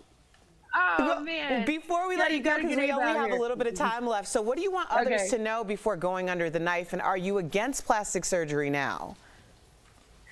This is what I say. Do your research. I'm not against plastic surgery, only because we live in such a vain world. We live in an Instagrammable world. We live in a place where image is everything. And so people are going to go ahead and still get these procedures, whether you can advise them or not. So the best thing is to just do your research, know what you're getting, go into it healthy. Yeah. Go into it with the best medicine, and just know the consequences.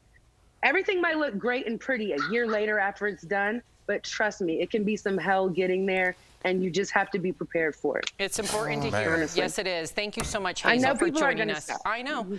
Thank DBL you. Nation, you got to check out Hazel E's new podcast, You've Been Hazed. It's available on all platforms. We appreciate you. We'll be right back. Thanks for sharing. Thank you. And congrats on the little one. Thank you. If you've got skin that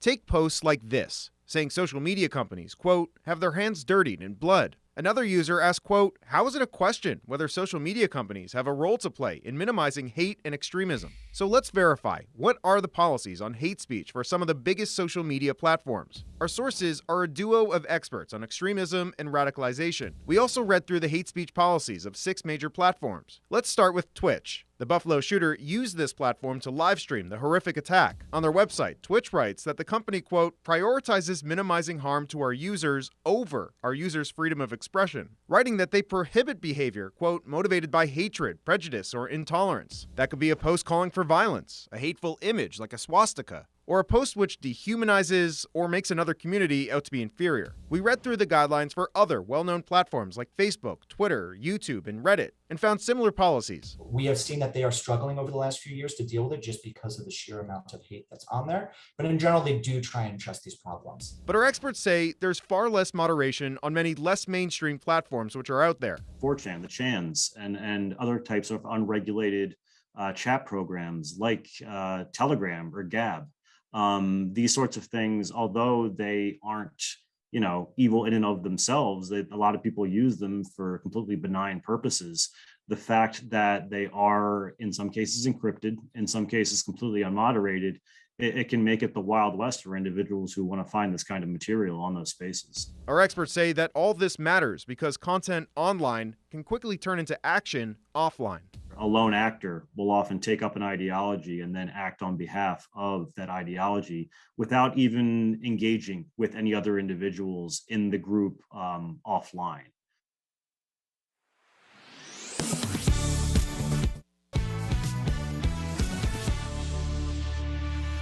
Welcome back. Wouldn't it be nice if we could trick our brains into loving exercise, right? That's today's Focus on Fitness presented by QB. There are a few tips and tricks to teach your brain to love a good workout. First, make going to the gym an easy decision by leaving your sneakers at the door. Next, indulge in something you love during your workout, like streaming your favorite show, and invite friends to work out with you. Finally, be flexible. It's okay if you miss a workout. Just be kind to yourself and try to make it next time. QB is a great way to get some quick exercise. Try their under-desk elliptical at home. Call 1-800-556-2089 or visit QB.com to learn more. It saved my father-in-law's knee. I need to say that. I love it. Literally, my father-in-law was getting, he's here right now, steroid injections constantly in his knee. Started doing QB. It's been a year without steroid injections. And he left his sneakers by the door. We'll be right back. Promotional consideration is brought to you by...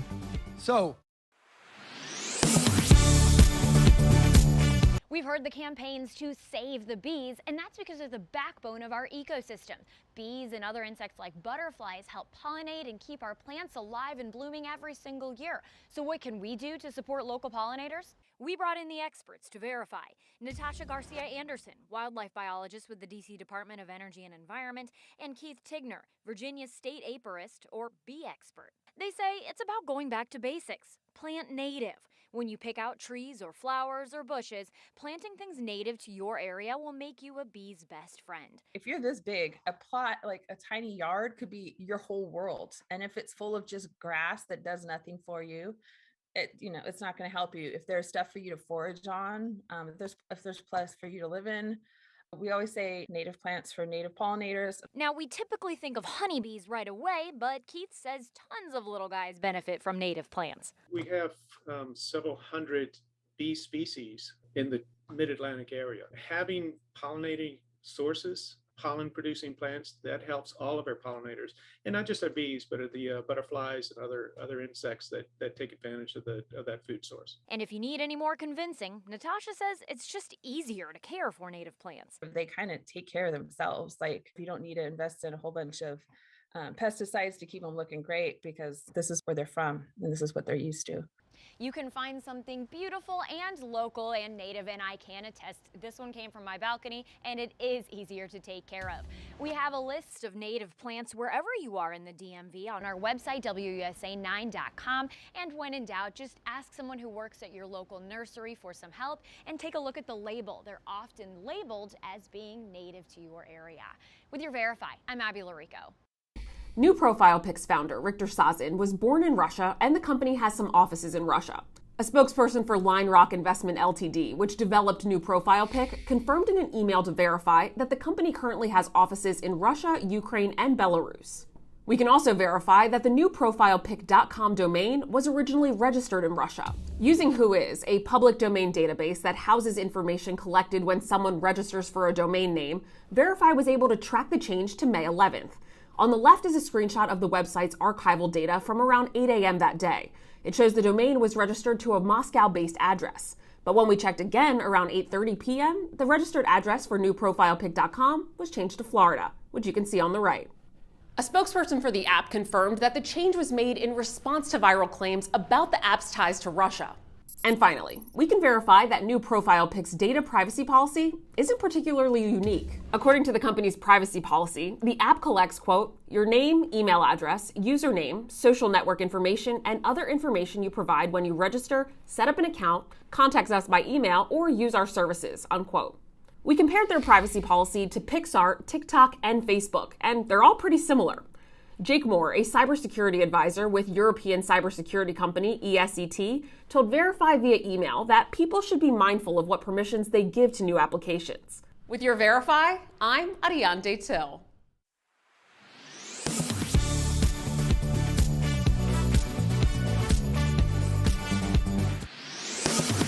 Tomorrow on DBL, Dame Joan Collins will be here live. What was it like letting the world in on her diary entries in a brand new book? And our interview with Coda Academy Award winner Troy Kotzer. That's tomorrow only on DBL. DBL's new every day? Oh.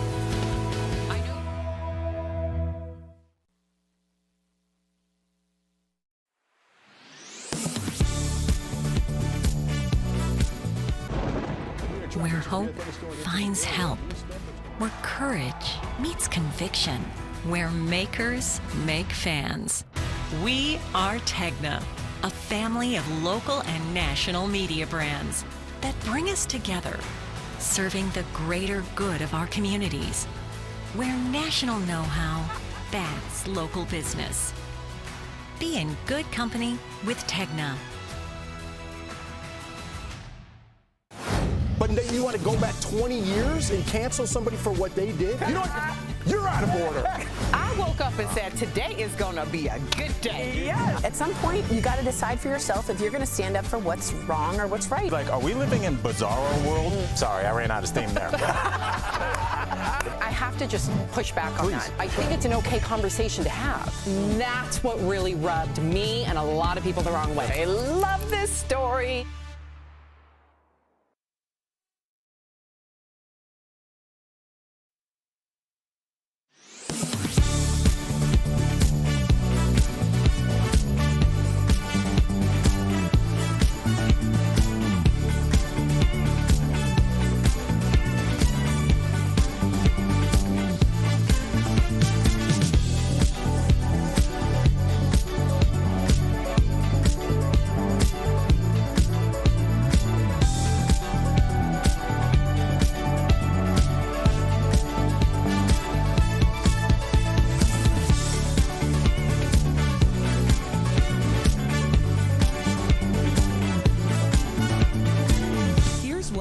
Talking about today on Daily Blast Live.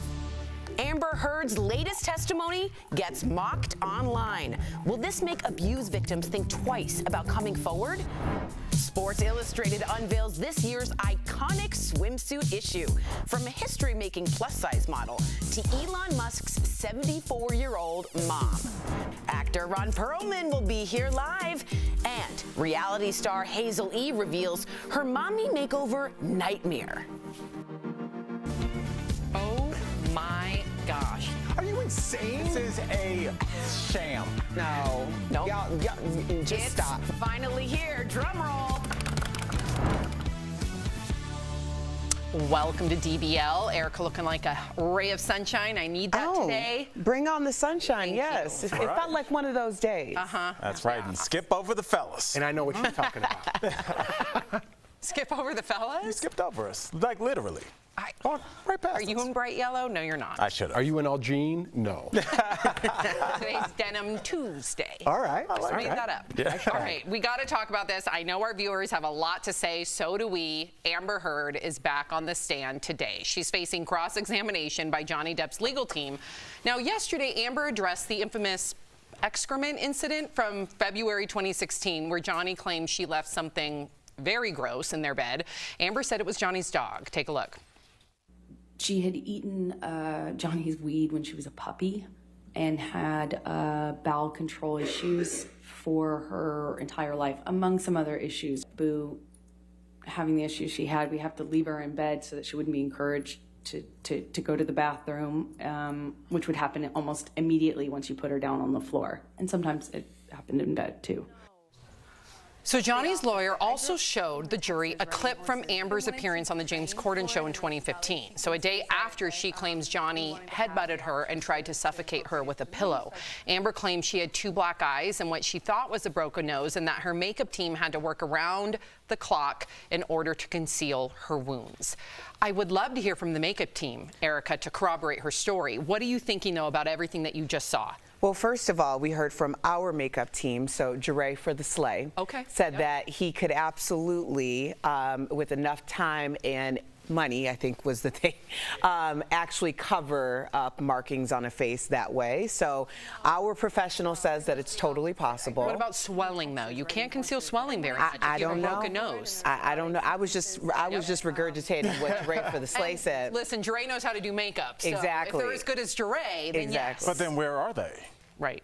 That's an issue. What are you asking if they had to cover those up? Yes, if I had my makeup staff do that, I'd be like, well, then talk to Jeff. He did my makeup. Or you would say, could you come testify? Absolutely. Which they did not do. So this was Johnny's lawyers that did this, right? Not hers. So that's it's a little hard to believe in itself. What do you think about the excrement? And again, like, I know a lot of people are making jokes. This is still a domestic violence case, but this case, 2 huge celebrities being blasted to the world, it's become a circus. Right, and I think this part that we're focusing on is the definition of the circus. This is the part that people think is funny, it's mocking, and is it silly? Yes. Do I believe that a little dog and human excrement can be mixed up? I don't, unless they also have a lion. I think you are able to tell the difference in terms of what is letting that out, but that is neither here nor there. What it is there is it's there to allow them to be mocked, and it's there to see their relationship pulled apart and picked apart for the public's entertainment, and it's sad, but I just does not look good for Amber. A lot of the things she's saying are not adding up, Jeff. Or is it to show some of the insanity or the lengths that these two are going to the craziness of their relationship? I know everyone's laughing at it, but it does show how the levels of insanity things have gotten between these two. Yeah, you're right. There's many layers, and it seems to get more and more and more crazy. But I will say that Amber, we can all agree on the fact that she has been a target for a lot of criticism online. There are tons and tons and tons of nasty memes out there mocking her testimony. Hashtags like Amber Heard is a liar. There's other hashtags that I can't even repeat. Well, they've racked up millions of views. But some experts are warning that this type of criticism and humiliation will have a chilling effect on victims of abuse who will now be less likely to come forward. Do you think, Erica, that Amber's being treated unfairly, and do you think that there's a repercussion with the criticism? I don't know the truth, so it's hard to say if she's being treated unfairly or not, because let's say, just throw it out there, let's say she is making up the whole thing. Is it fair for Johnny Depp to be now dragged and lose his career over something that was really done out of malice? And I think this is such a slippery slope, because I'm very much, I believe women. Do I believe this particular woman? I don't know. And I think if there is someone who is a victim of something like this and they're hearing these bells that are ringing true to them, then absolutely that's going to be detrimental for them to come forward. But I know there's going to be a lot of people who are in that situation and they have been a victim of domestic violence, and they're listening to it going, that's not ringing any bells of truth for me. Right. So it really comes down to what the truth is, and will we ever know? And if she's not telling the truth, to take a movement and put yourself as the face of that movement and use that against someone else, if that's true, that's disgusting. Right, it tarnishes the movement, Yes. and it makes it that much Yes. more harder for real victims to come forward because of this. You're gonna, it's what we're gonna see, and what people feared with the Jussie Smollett case. Right. They thought that, now real victims of hate crimes are not gonna be like, oh, is this like, it's gonna be, we're gonna see that same thing with Amber. And Erica, I feel you, as somebody that was raised by strong women, I do want to believe all women, but that doesn't apply to Emmett Till. When we start talking about human beings, you can't say we're believing all women, because that takes away their humanity as well. Women are human beings, and they're capable of both incredibly good and incredibly bad things. So to say that every woman is perfect, Erica, and is beyond reproach, Sam, that's worse for women than just saying, I'm going to treat you like a human. I'm going to listen to what you have to say. I'm going to listen to what Al has to say. And we'll make some decisions. But just going off the fact that you identify as a woman, it means you're telling the truth. We cannot proceed as a society like that. Well said. Well, coming up on DBL, new details about the horrific Buffalo shooting and the suspect's plans that he posted online. Should the Department of Homeland Security have picked up on it? Plus, reality star Hazel E shares the traumatic outcome of her mommy makeover plastic surgery, the complications that came with the pressure to bounce back. And actor Ron Perlman will be here live. How did he take on his latest role of a cartel boss? Closed captioning provided by Daily Blast Live is always focused, always ready, always on cue, always timely. This May, don't miss a day. DBL is all new every day. Hi, Taylor. So Al is telling us, go ahead. When the whole Buffalo thing first went down, I was just looking at news footage, and there was a black guy. A reporter? No, like a guy that lived in the community. Thank you very much. And he said much. that he had spoken to the police officer that was ultimately killed. That police officer told him to stop lingering in the store, because that was a thing in that store, like they told people not to linger. So he said he left that store and he ran into this is what he said on the news, to a reporter. He said that he ran into the monster that ended up doing the shooting, allegedly, and he said he had a genius shirt on. So the guy, a genius, Okay. I'm just the word genius. So he said he sits on that bench every day and just talks to people, kind of like Forrest Gump. And he said he sat down with the alleged shooter, and he said the guy was super smart. He said they talked about critical race theory. They talked about like theoretical physics. And like what was the 18-year-old monster saying? He was answering. They had like Well, he said. he in his manifesto he constantly quotes Tucker Carlson's replacement theory. Right. Constantly, referring to Tucker Carlson. He said Tucker they talked Carlson. CRT and but they were talking just seemed like general philosophy as well, and they talked for like an hour and a half, and then I would love to get that gentleman on here. Right, I'm sure he's gettable. I mean, his name and everything. So we'll let's have try our and people, find out and see what his spidey senses thought. Right. I would hope that you would feel something, but just like the store clerk felt something. That woman that said he asked that weird question. Right. I mean, it was a very racist question, right. so that's why. But that's strange. It's a question that sticks out in a sea Right. of questions that you get all day, where you go, what? Right. Exactly. Yeah. That's interesting. Yeah, I thought everybody saw that. I didn't see that.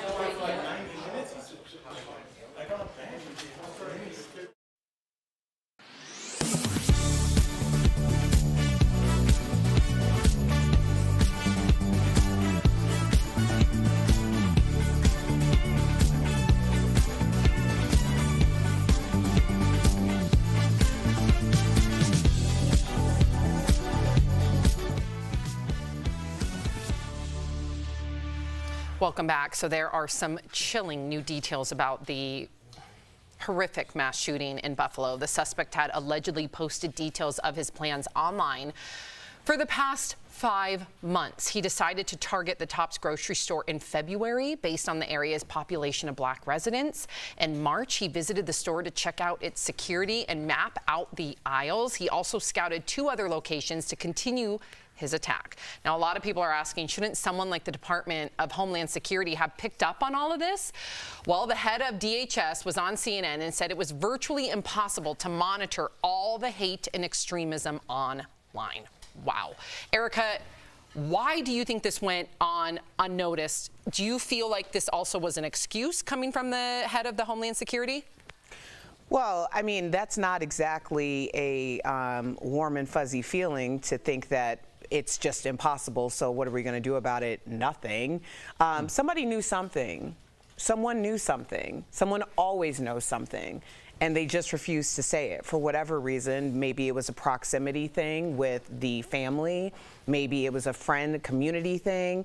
Yeah, when you see something, you got to say something, because also think about this too. If you did know something, and you're a sane human being, and this isn't your ideology, so you're going to live the rest of your life knowing that there's 10 people who were murdered, and you said nothing? Right. Yeah, somebody did know something because he had a psychiatric evaluation a year before. I don't know the exact timeline, but he was still able to buy an assault rifle, right? People don't want to talk about that. Yeah, people don't want to talk about that. He wrote some pretty horrific messages on that assault Exactly, rifle. but if you talk about vaccination, if you have a different theory than the masses, if you talk about Hunter Biden's laptop, any of those things get you banned from Twitter or social media. I don't know exactly what media outlet he was on, but there is algorithms for this. Don't tell me you're writing a manifesto, putting this hate out there, this rhetoric speech, and there's no algorithm for whatever site he was on. Don't tell me it's impossible by Homeland Security to say there's nothing we could do, we can't get all hate speech, when people are getting literally kicked off of social media for dead naming someone or calling someone that's a he, a she. They find that algorithm, but you don't find a manifesto about shooting people up.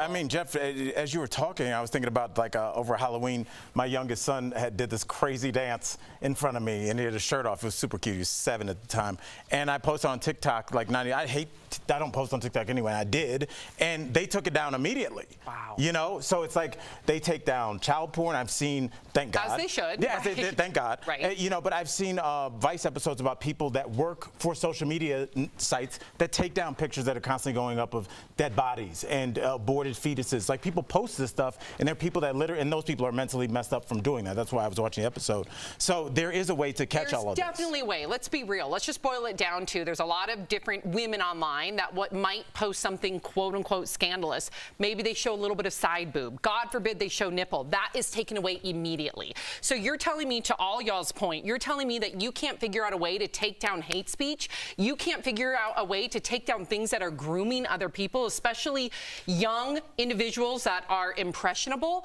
This is how we stop this from happening. Sam, I don't want to cut you off. I don't want to ask you this before we run out of time.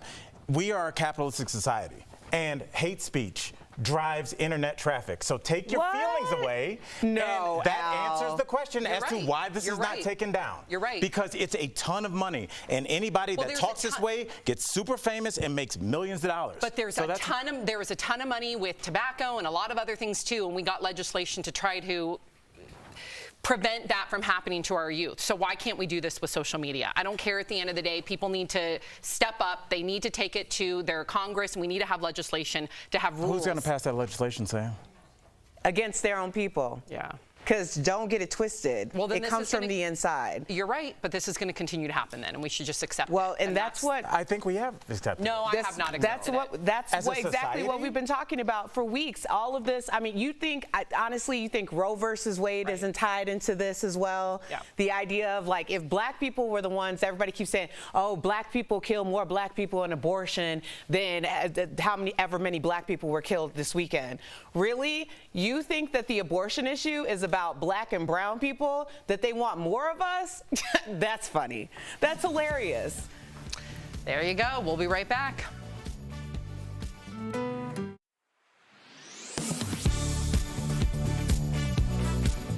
Take posts like this, saying social media companies, quote, have their hands dirtied in blood. Another user asked, quote, how is it a question whether social media companies have a role to play in minimizing hate and extremism? So let's verify, what are the policies on hate speech for some of the biggest social media platforms? Our sources are a duo of experts on extremism and radicalization. We also read through the hate speech policies of 6 major platforms. Let's start with Twitch. The Buffalo shooter used this platform to live stream the horrific attack. On their website, Twitch writes that the company, quote, prioritizes minimizing harm to our users over our users' freedom of expression, writing that they prohibit behavior, quote, motivated by hatred, prejudice, or intolerance. That could be a post calling for violence, a hateful image like a swastika, or a post which dehumanizes or makes another community out to be inferior. We read through the guidelines for other well-known platforms like Facebook, Twitter, YouTube, and Reddit, and found similar policies. We have seen that they are struggling over the last few years to deal with it just because of the sheer amount of hate that's on there. But in general, they do try and address these problems. But our experts say there's far less moderation on many less mainstream platforms which are out there. 4chan, the Chans, and other types of unregulated chat programs like Telegram or Gab. These sorts of things, although they aren't, evil in and of themselves, a lot of people use them for completely benign purposes. The fact that they are, in some cases, encrypted, in some cases, completely unmoderated, it can make it the Wild West for individuals who want to find this kind of material on those spaces. Our experts say that all this matters because content online can quickly turn into action offline. A lone actor will often take up an ideology and then act on behalf of that ideology without even engaging with any other individuals in the group offline.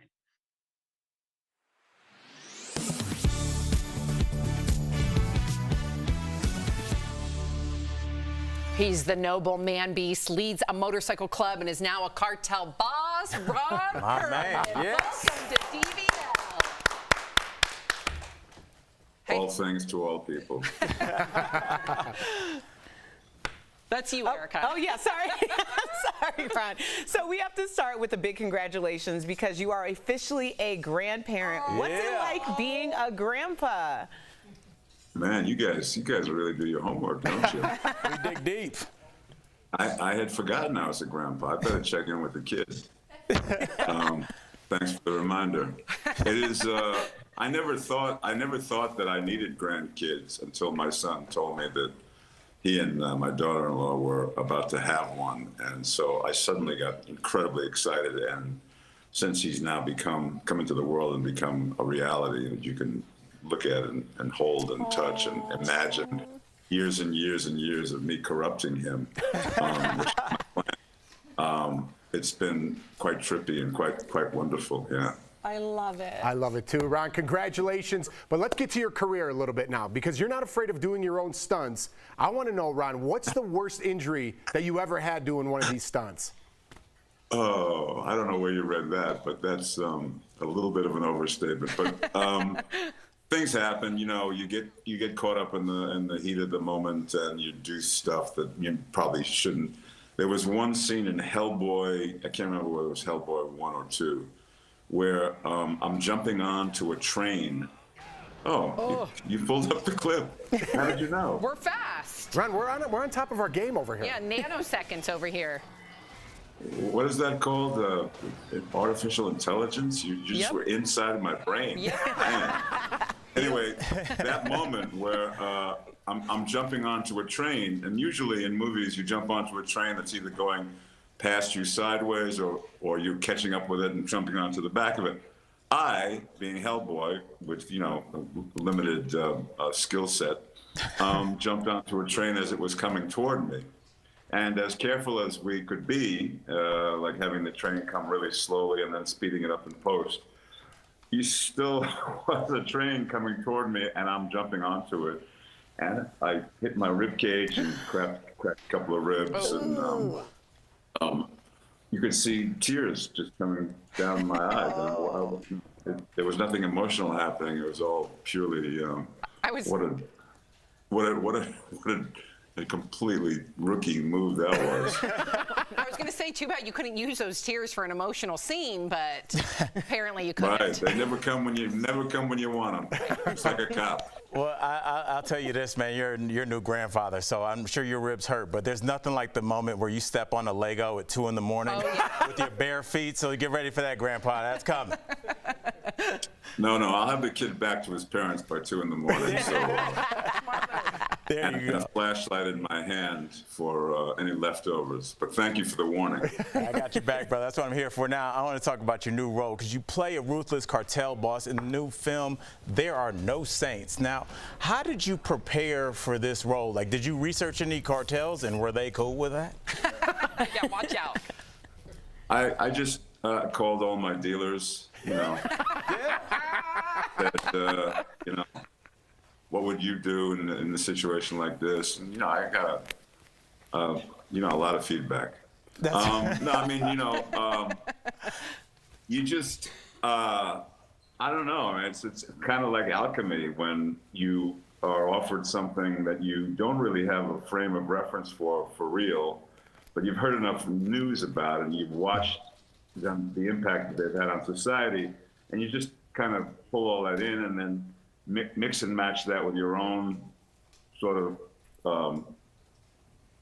really weird wiring, because we're all wired to do any number of things that we don't normally do in society, but we're wired to do them if push came to shove, and that's what the actor has to do, is get in touch with those facets of himself that are a little bit more ruthless than he normally is, a little bit more craving of power than he normally is, a little bit more cold-blooded, etc. And that's the job. Well, Ron, speaking of different facets, I mean, you are funny. Your dry sense of humor is cracking me up. I did not expect this. So you always play the tough guy. Does it bother you that you are always that sort of character? Do you want to be in a comedy now that you have a grandkid, maybe in animation? I could see that.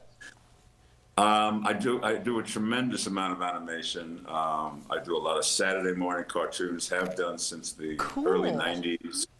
I've done a couple of big animated movies. I love doing that stuff. And then when comedy comes around, I usually have to work for free because nobody believes that's my wheelhouse. We need to see you more in comedies. Yeah, strangely enough, that's where it all started. When I was starting out in New York, I was part of a sketch comedy group, very similar to the stuff that they do on Saturday Night Live. And my first ever appearance on stage was trying my hand at stand-up, which didn't work out so good. So I went to scripted, just to find something I could hide behind. But no, comedy was my first love. And when I got to Hollywood, everybody looked at this kind of like gawky looking, simian type structures, and 6'2" and not particularly handsome, but not all that ugly. Like, what do we do with this guy? Make him a bad guy. I see a comedy duo between you and Will Ferrell. I think you, because you look similar. I'm putting it out there, Ron. I could be your agent. We're putting it in the universe. Okay. Let me know what he says. I'm sure. Stay by the phone and give me a call. I will. All right. Call me. Ron, thank you so much for joining us here in DBL. To our viewers, there are no saints. Hit select theaters May 27th. Look for a comedy with him in it in the near future, we hope. We'll be right back. Thank you, Ron. Step Brothers 2. Rom-com. Yeah, I like that. The other brother. See you guys. Thank you. Promotional consideration is brought to you by We've heard the campaigns to save the bees, and that's because they're the backbone of our ecosystem. Bees and other insects like butterflies help pollinate and keep our plants alive and blooming every single year. So what can we do to support local pollinators? We brought in the experts to verify. Natasha Garcia Anderson, wildlife biologist with the DC Department of Energy and Environment, and Keith Tigner, Virginia state apiarist or bee expert. They say it's about going back to basics. Plant native. When you pick out trees or flowers or bushes, planting things native to your area will make you a bee's best friend. If you're this big, a plot, like a tiny yard, could be your whole world. And if it's full of just grass that does nothing for you, it's not going to help you. If there's stuff for you to forage on, if there's place for you to live in. We always say native plants for native pollinators. Now, we typically think of honeybees right away, but Keith says tons of little guys benefit from native plants. We have several hundred bee species in the mid-Atlantic area. Having pollinating sources, pollen-producing plants, that helps all of our pollinators, and not just our bees, but the butterflies and other insects that take advantage of that food source. And if you need any more convincing, Natasha says it's just easier to care for native plants. They kind of take care of themselves. Like, you don't need to invest in a whole bunch of pesticides to keep them looking great, because this is where they're from and this is what they're used to. You can find something beautiful and local and native, and I can attest this one came from my balcony, and it is easier to take care of. We have a list of native plants wherever you are in the DMV on our website, WUSA9.com, and when in doubt, just ask someone who works at your local nursery for some help and take a look at the label. They're often labeled as being native to your area. With your Verify, I'm Abby Larico. New Profile Pics founder Richter Sazin was born in Russia, and the company has some offices in Russia. A spokesperson for Line Rock Investment Ltd, which developed New Profile Pic, confirmed in an email to Verify that the company currently has offices in Russia, Ukraine, and Belarus. We can also verify that the newprofilepic.com domain was originally registered in Russia. Using Whois, a public domain database that houses information collected when someone registers for a domain name, Verify was able to track the change to May 11th. On the left is a screenshot of the website's archival data from around 8 a.m. that day. It shows the domain was registered to a Moscow-based address. But when we checked again around 8:30 p.m., the registered address for newprofilepic.com was changed to Florida, which you can see on the right. A spokesperson for the app confirmed that the change was made in response to viral claims about the app's ties to Russia.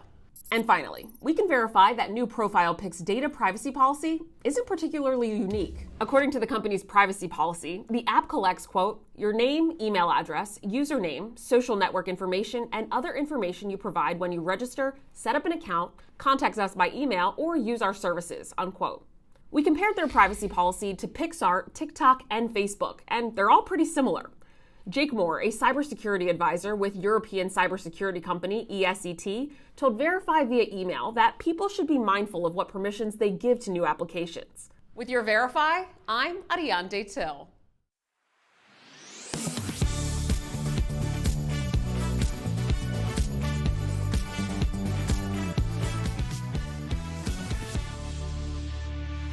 If you're leaving us, you can watch the second half of the show online. But if you get the second half of the show where you are, here is what's ahead. Reality star Hazel E will be here live to share the complications that came with getting a mommy makeover. Her message for other women who feel the pressure to snap back after a baby.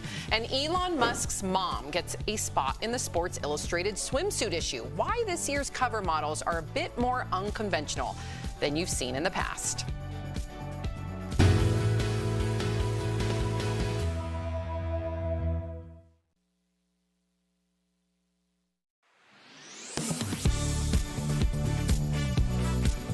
Florida Representative Kat Cammack went viral on social media after posting this video on May 11th claiming the Biden administration sent baby formula to the southern border while complaining store shelves in her district are empty.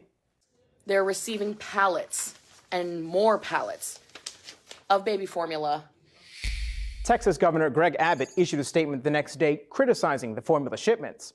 Several verified viewers like Angel reached out by email and text to ask us if the U.S. government is providing formula to migrant babies at the border. So let's verify. Our sources are the National Center for Youth Law, U.S. Customs and Border Protection, and the White House. When Border Patrol detains children suspected of entering the U.S. illegally, the law mandates agents provide them with adequate food and water. According to the National Center for Youth Law, in the 1980s, a class action lawsuit was filed against the federal government on behalf of Jenny Flores. The El Salvadorian girl claimed she was detained in substandard conditions. In 1997, the government agreed to set minimum protections for detained minors, including the requirement to provide food and water. This became known as the Flores Settlement Agreement.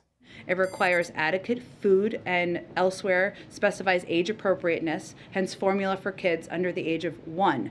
CBP would not confirm the authenticity of the detention facility photo shown by Cammack, but the agency tells Verify in a statement that it, quote, complies with all applicable regulations for the purchase of products used in CBP facilities. So, yes, the U.S. government is providing formula to migrant babies at the border. It's required to under the law. Every presidential administration over the last 25 years has done the same. With your Verify, I'm Brandon Lewis.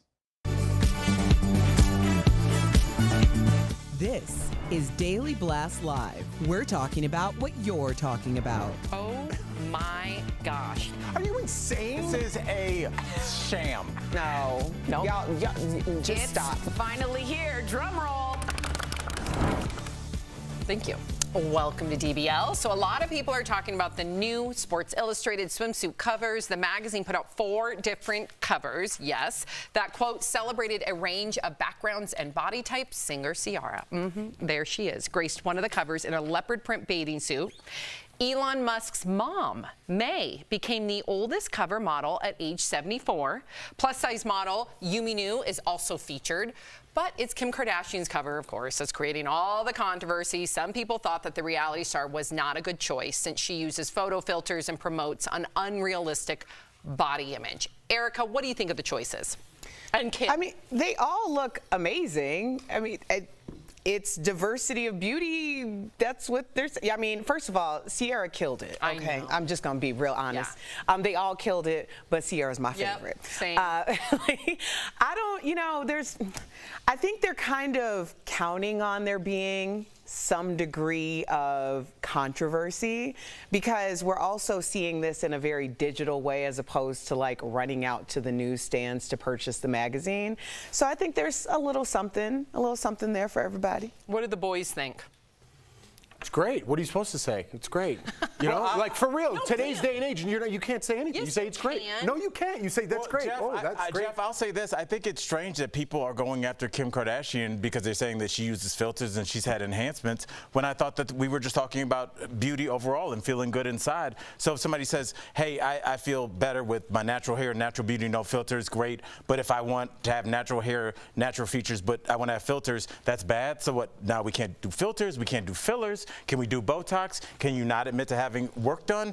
Like, I don't understand why now there's it's got to be one or the other. And it seems like if somebody has another sense of beauty, they're now shamed for that. When I thought this whole thing was to open it up where we could see the entire palette. I understand why people, listen, at the end of the day, they all look beautiful. I'm going to all give them their flowers. But I do understand why some people are saying if you're going to have this year be devoted to diversity and promoting women in their 70s as well as plus-size models, why not have it be a little bit more natural?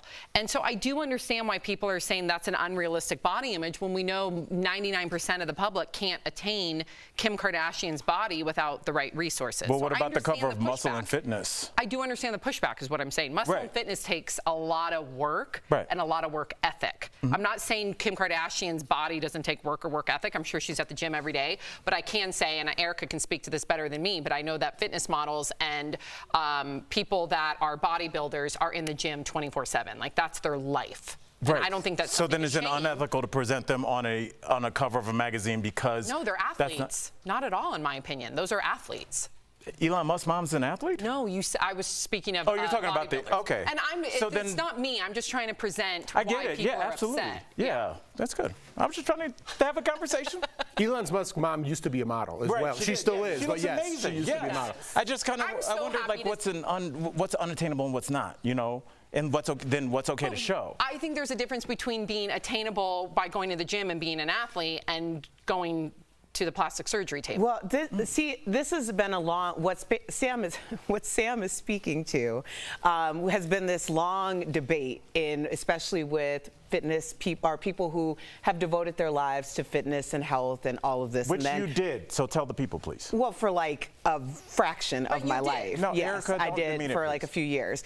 And then there was, when Instagram came along, there was this back and forth between people who might have gone out and gotten things done versus people who were in the gym for 5 hours a day.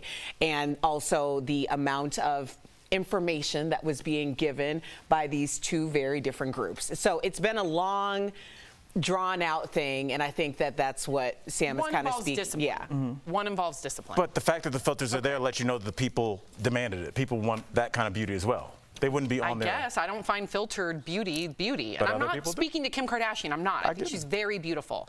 I don't think she needs the filters. I really don't. Victoria Beckham. I don't need filters. Gorgeous. You are gorgeous. I'm not. Yeah, I'm sitting right next to you. You're beautiful. Thank you.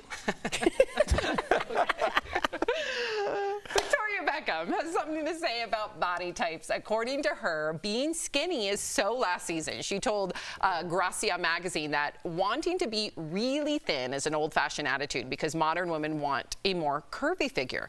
The magazine called her out for being thin herself, but she said it's not about being a certain size. It's about knowing who you are and being happy with that. She also said she's lifting weights in hopes of getting a bigger bottom. Can we stop saying that things are out? Just because we have all of a sudden just acknowledged that there is no one standard of beauty and perfection to be perceived doesn't mean that something else has to be out. I think that it's like the pendulum does not actually have to swing one way or the other. I think what's really out is being self-deprecating and like feeding into these fallacies that we tell ourselves about not fitting into certain beauty standards. Like, I really encourage people to figure out what it is about them that makes them great, because there's something about everyone that makes you great. And if you can really tap into what that is and understand how to make that your superpower, there's a whole different world for you. So as opposed to being like a cheap version of someone else because they're being celebrated, who knows, if you actually stick to who you are, maybe you'll be celebrated for being yourself one day too. Beautifully said. Absolutely. That's it, Jeff? Well, that was really good. Yeah, what am I going to follow it up? You know, like, you want to know exactly what's in my head? I'm like, listen, everyone likes something different. I like a little cheese in my potatoes. That wasn't going on in my head. I wasn't going to say that after Erica said what she just said. No. You got it. That's why you're a great host. You get that out of you. I was like, I'm not saying We see that. Jeff do this, though. Yeah. Because that was really well said, and I was inspired. And I go, hey, who likes cheese with their potatoes? I do like cheese with my potatoes. Oh, yes. man. Okay, so we all know that I love me some Val Kilmer. Okay, did you guys hear this, though? Yes. He is revealing that he begged producers to be in the Top Gun sequel Maverick. Val appears in the preview, but only as a portrait on the wall. Val, who did lose his voice from throat cancer in 2015, said he wasn't asked to be in the new film, but said he wasn't too proud to beg. His voice has been restored digitally, you guys, through AI technology, but it's not clear if it will be used in the sequel. So Val added Iceman was Maverick's nemesis, and the two went together like salt and pepper. I didn't get that. What, the Salt AI and pepper part? go together. You can put that on the same dish. That was the point. That's the point. But I didn't know if they were saying like He's not oil saying and water, oil and salt and water. pepper. Then he would have said oil But and no water. one says salt and pepper. Okay. Well, Peanut butter and jelly with Yes, butter. I don't know. Oh, I'm sorry. Maybe he likes the salt and pepper. No one likes that though. Yes, It's just they a I weird- do. Okay. I put salt and pepper on my salad. I put salt and pepper on everything. No, you don't. Yes, I do. What do you think about Val? I know you're a fan. I Straight love up. Val Kilmer. And you've been telling everybody to watch his doc. If you have not seen his documentary, you will appreciate him for his character, for his discipline. He was a Juilliard actor. I don't think a lot of people knew he was a Juilliard actor.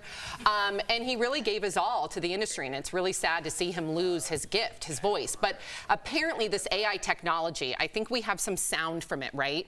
So what they did, it's not his present voice, obviously. They took clips of some of the things he said in the past. Listen. My voice as I knew it was taken away from me. People around me struggle to understand me when I'm talking. But despite all that, I still feel I'm the exact same person. Still the same creative soul. Wow. So that's his words, and that's the technology making it sound like him. I hope that they can use this for Do you know what this the makes movie. me think about? Now, you know, obviously, Jeff, you know I'm a big fan of Black Mirror, but they always had that idea that once you pass away, it will have spoken enough on voicemails and cell phones and all that kind of stuff. Well, they'll be able to recreate your voice and the way that you talk and the speech patterns. So even after we're gone, they can still piece together like the emails that you wrote and things like that, and make your character talk long after your physical being is gone. And it seems like we have the rudimentary base of that technology right now because we just heard it. He hasn't spoken in years, and yet he's speaking in complete fluid sentences. I wonder where this could go. I would not sign off on that. We've talked about things like I've said this, enough while I'm here. People don't need to hear from me when I'm gone. Why do they have to have that? Why couldn't he just go be an actor and have like his so if you see the documentary, you see everything about him with his I forget what the Voice word box? is, and I know what it's called because Eric had to use it, my brother-in-law. I forget, there's a specific word where you can talk by putting a microphone. trach? Yeah, it's a trach, but there's a specific word with the mic and the trach.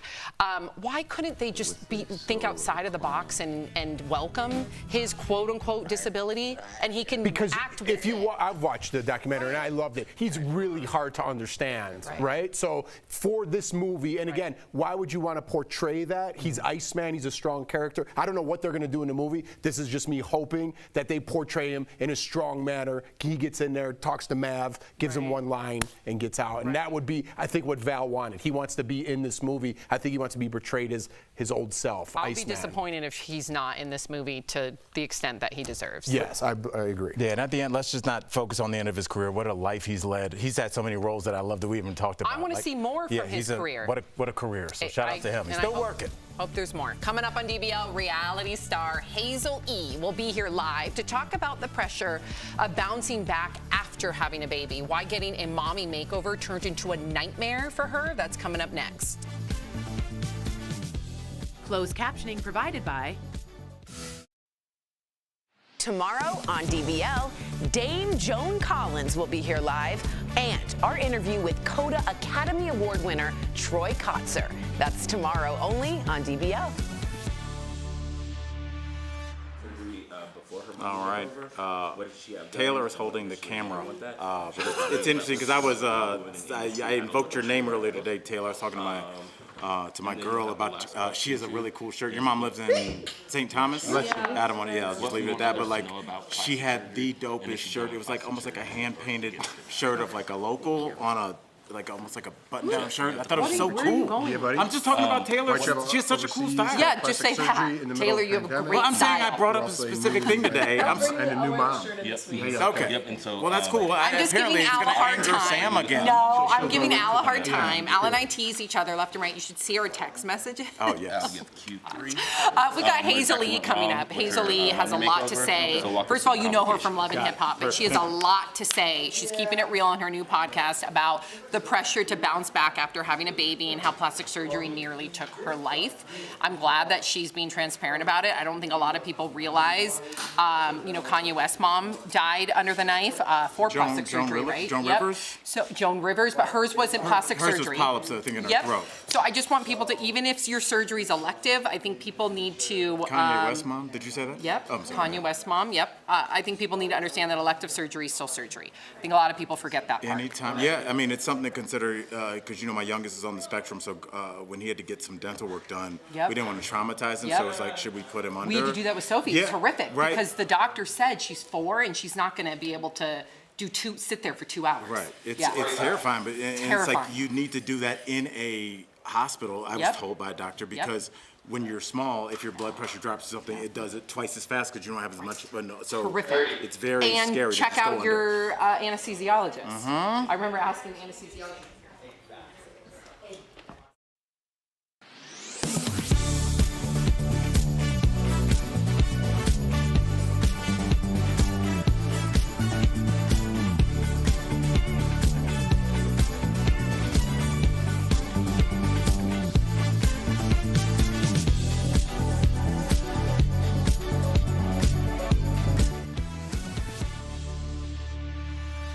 Our next guest became a reality star on Love and Hip Hop, and she is keeping it real with a new podcast, plus talking to us about the pressure to snap back after giving birth and how plastic surgery almost took her life. Hazel E joins us live. Thank you, Hazel. Hazel.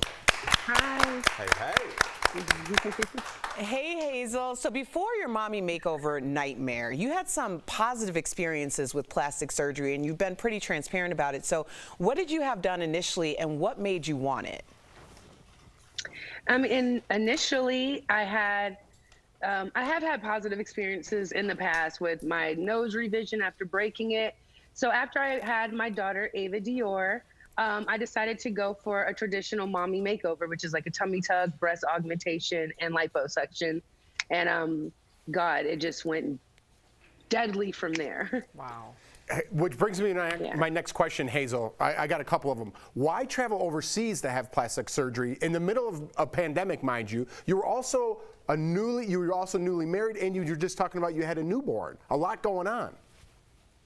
Yeah, it was about 9 months after. Honestly, it was an offer for being an influencer on social media. I had another celebrity friend that had said she went and had a positive experience, and they were just like, "We want to come do you a mommy makeover, show off your amazing results. We're here in Istanbul." I've traveled to Istanbul before.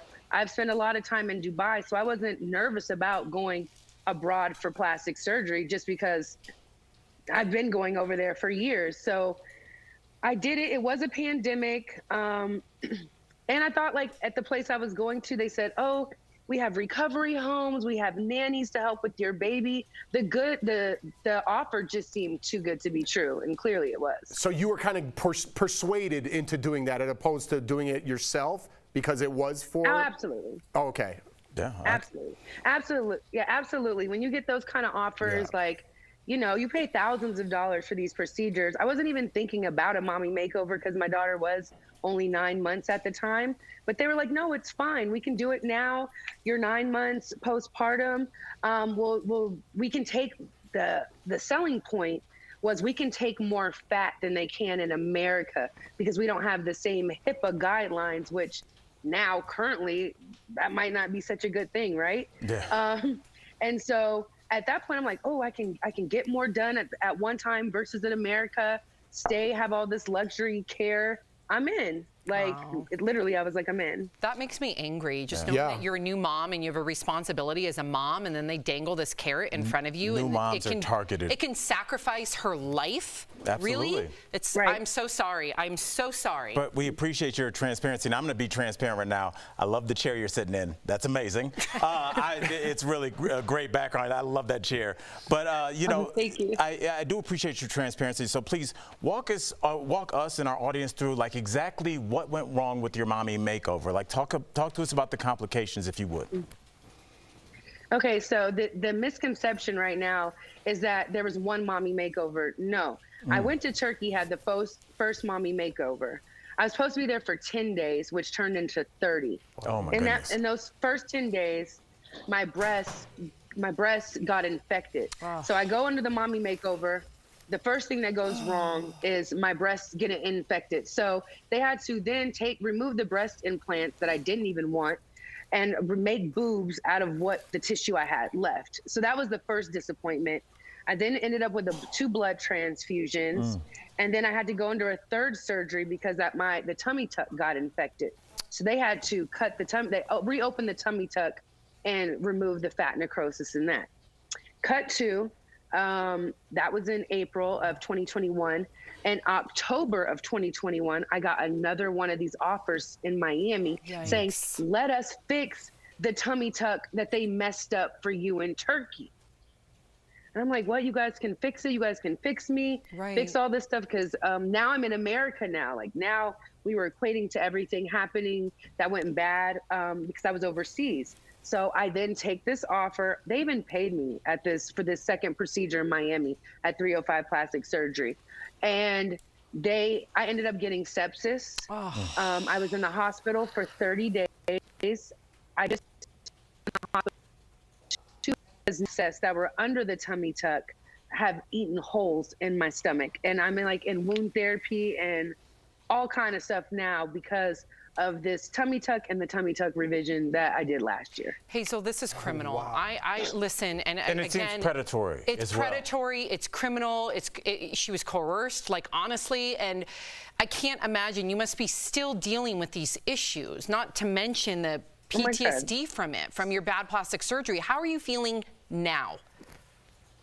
I have to shout out to Dr. Ish, my doctor, psychiatrist on marriage boot camp, because I was suffering a lot of PTSD. I wasn't sleeping. I was having these recurring nightmares. Like, you get blood transfusions in another country, it is traumatic beyond experience. Like, and you can't hold your baby, and all this separation from me and my new child, it's just scarred me in so many ways.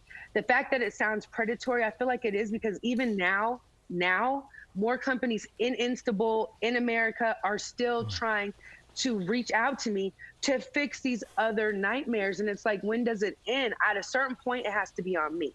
And that's the strength I'm getting with working with my doctors and trying to get things together so I can move forward, get healthy, and just get back to living life because of these horrible plastic surgery procedures. So Hazel, and hi to the Nugget. We can hear your little Nugget. What do you want others you can hear to know? her? Yeah. Is she right there? Bring her in the picture. Is she right there? Bring her over. Now, we do babies on this show. Over. Oh, man. Before we let you go, because we only have a little bit of time left. So what do you want others to know before going under the knife? And are you against plastic surgery now? This is what I say. Do your research. I'm not against plastic surgery, only because we live in such a vain world. We live in an Instagrammable world. We live in a place where image is everything. And so people are going to go ahead and still get these procedures, whether you can advise them or not. So the best thing is to just do your research, know what you're getting, go into it healthy. Go into it with the best medicine, and just know the consequences. Everything might look great and pretty a year later after it's done, but trust me, it can be some hell getting there, and you just have to be prepared for it. It's important to hear. Honestly. Yes, it is. Thank you so much, I know Hazel, for people are joining gonna us. stop. I know. Thank DBL you. Nation, you got to check out Hazel E's new podcast, You've Been Hazed. It's available on all platforms. We appreciate you. We'll be right back. Thanks for sharing. Thank you. And congrats on the little one. Thank you. If you've got skin that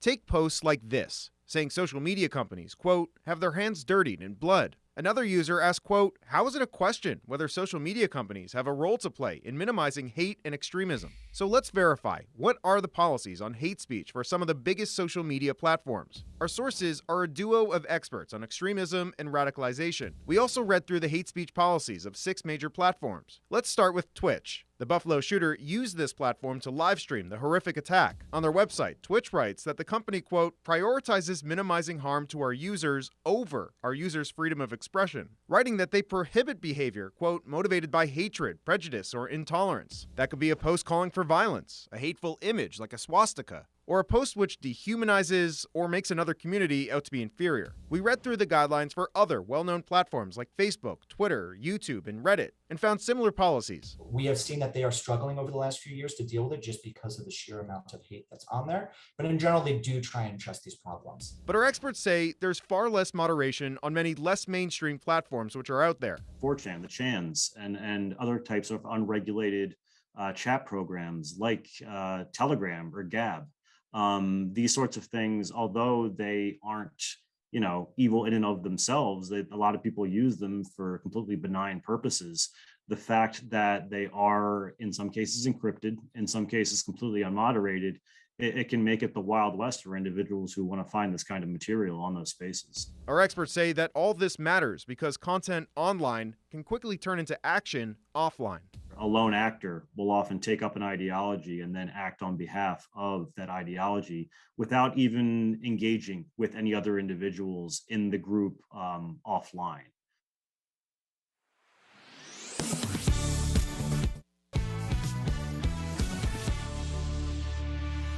Welcome back. Wouldn't it be nice if we could trick our brains into loving exercise, right? That's today's Focus on Fitness presented by QB. There are a few tips and tricks to teach your brain to love a good workout. First, make going to the gym an easy decision by leaving your sneakers at the door.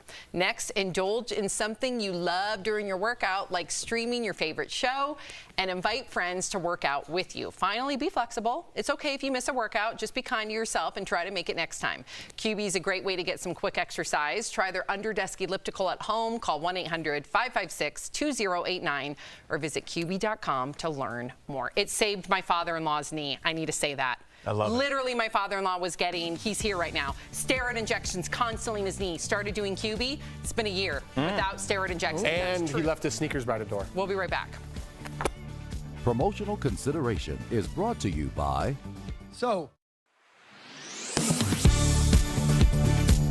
We've heard the campaigns to save the bees, and that's because they're the backbone of our ecosystem. Bees and other insects like butterflies help pollinate and keep our plants alive and blooming every single year. So what can we do to support local pollinators? We brought in the experts to verify. Natasha Garcia Anderson, wildlife biologist with the D.C. Department of Energy and Environment, and Keith Tigner, Virginia's state apiarist or bee expert. They say it's about going back to basics. Plant native. When you pick out trees or flowers or bushes, planting things native to your area will make you a bee's best friend. If you're this big, a plot, like a tiny yard, could be your whole world. And if it's full of just grass that does nothing for you, it's not going to help you. If there's stuff for you to forage on, if there's place for you to live in.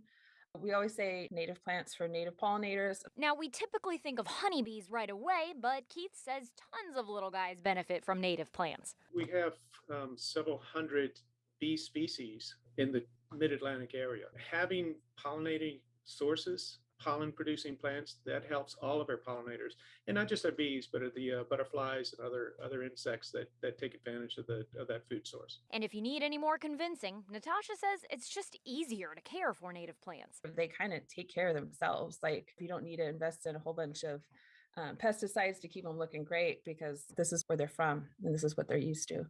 You can find something beautiful and local and native, and I can attest this one came from my balcony, and it is easier to take care of. We have a list of native plants wherever you are in the DMV on our website, WUSA9.com, and when in doubt, just ask someone who works at your local nursery for some help and take a look at the label. They're often labeled as being native to your area. With your Verify, I'm Abby Larico. New Profile Pics founder Richter Sazin was born in Russia, and the company has some offices in Russia. A spokesperson for Line Rock Investment Ltd, which developed New Profile Pic, confirmed in an email to Verify that the company currently has offices in Russia, Ukraine, and Belarus. We can also verify that the newprofilepic.com domain was originally registered in Russia. Using Whois, a public domain database that houses information collected when someone registers for a domain name, Verify was able to track the change to May 11th. On the left is a screenshot of the website's archival data from around 8 a.m. that day. It shows the domain was registered to a Moscow-based address. But when we checked again around 8:30 p.m., the registered address for newprofilepic.com was changed to Florida, which you can see on the right. A spokesperson for the app confirmed that the change was made in response to viral claims about the app's ties to Russia. And finally, we can verify that New Profile Pic's data privacy policy isn't particularly unique. According to the company's privacy policy, the app collects, quote, your name, email address, username, social network information, and other information you provide when you register, set up an account, contact us by email, or use our services, unquote. We compared their privacy policy to Pixar, TikTok, and Facebook, and they're all pretty similar. Jake Moore, a cybersecurity advisor with European cybersecurity company ESET, told Verify via email that people should be mindful of what permissions they give to new applications. With your Verify, I'm Ariane Till.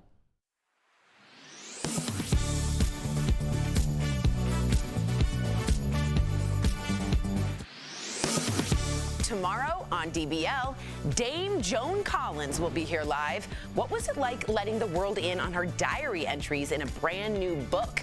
And our interview with CODA Academy Award winner Troy Kotzer. That's tomorrow only on DBL.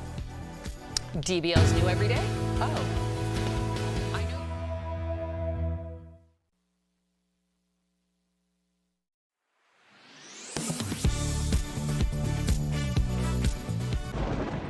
Where hope finds help. Where courage meets conviction. Where makers make fans. We are Tegna, a family of local and national media brands that bring us together, serving the greater good of our communities. Where national know-how backs local business. Be in good company with Tegna. But then you want to go back 20 years and cancel somebody for what they did? You know what? You're out of order. I woke up and said, today is going to be a good day. Yeah. At some point, you got to decide for yourself if you're going to stand up for what's wrong or what's right. Like, are we living in bizarro world? Sorry, I ran out of steam there. I have to just push back on that. I think it's an okay conversation to have. That's what really rubbed me and a lot of people the wrong way. I love this story.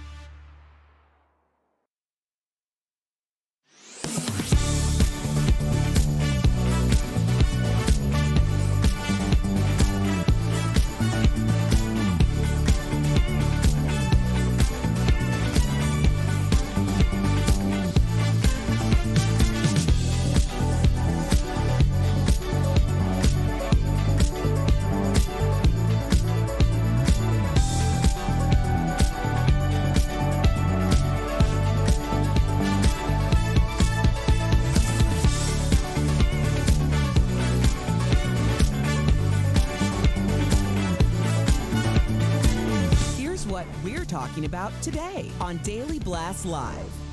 Amber Heard's latest testimony gets mocked online. Will this make abuse victims think twice about coming forward? Sports Illustrated unveils this year's iconic swimsuit issue. From a history-making plus-size model to Elon Musk's 74-year-old mom. Actor Ron Perlman will be here live. And reality star Hazel E reveals her mommy makeover nightmare. Oh my gosh. Are you insane? This is a sham. No. Nope. Y'all, just It's stop. finally here. Drum roll.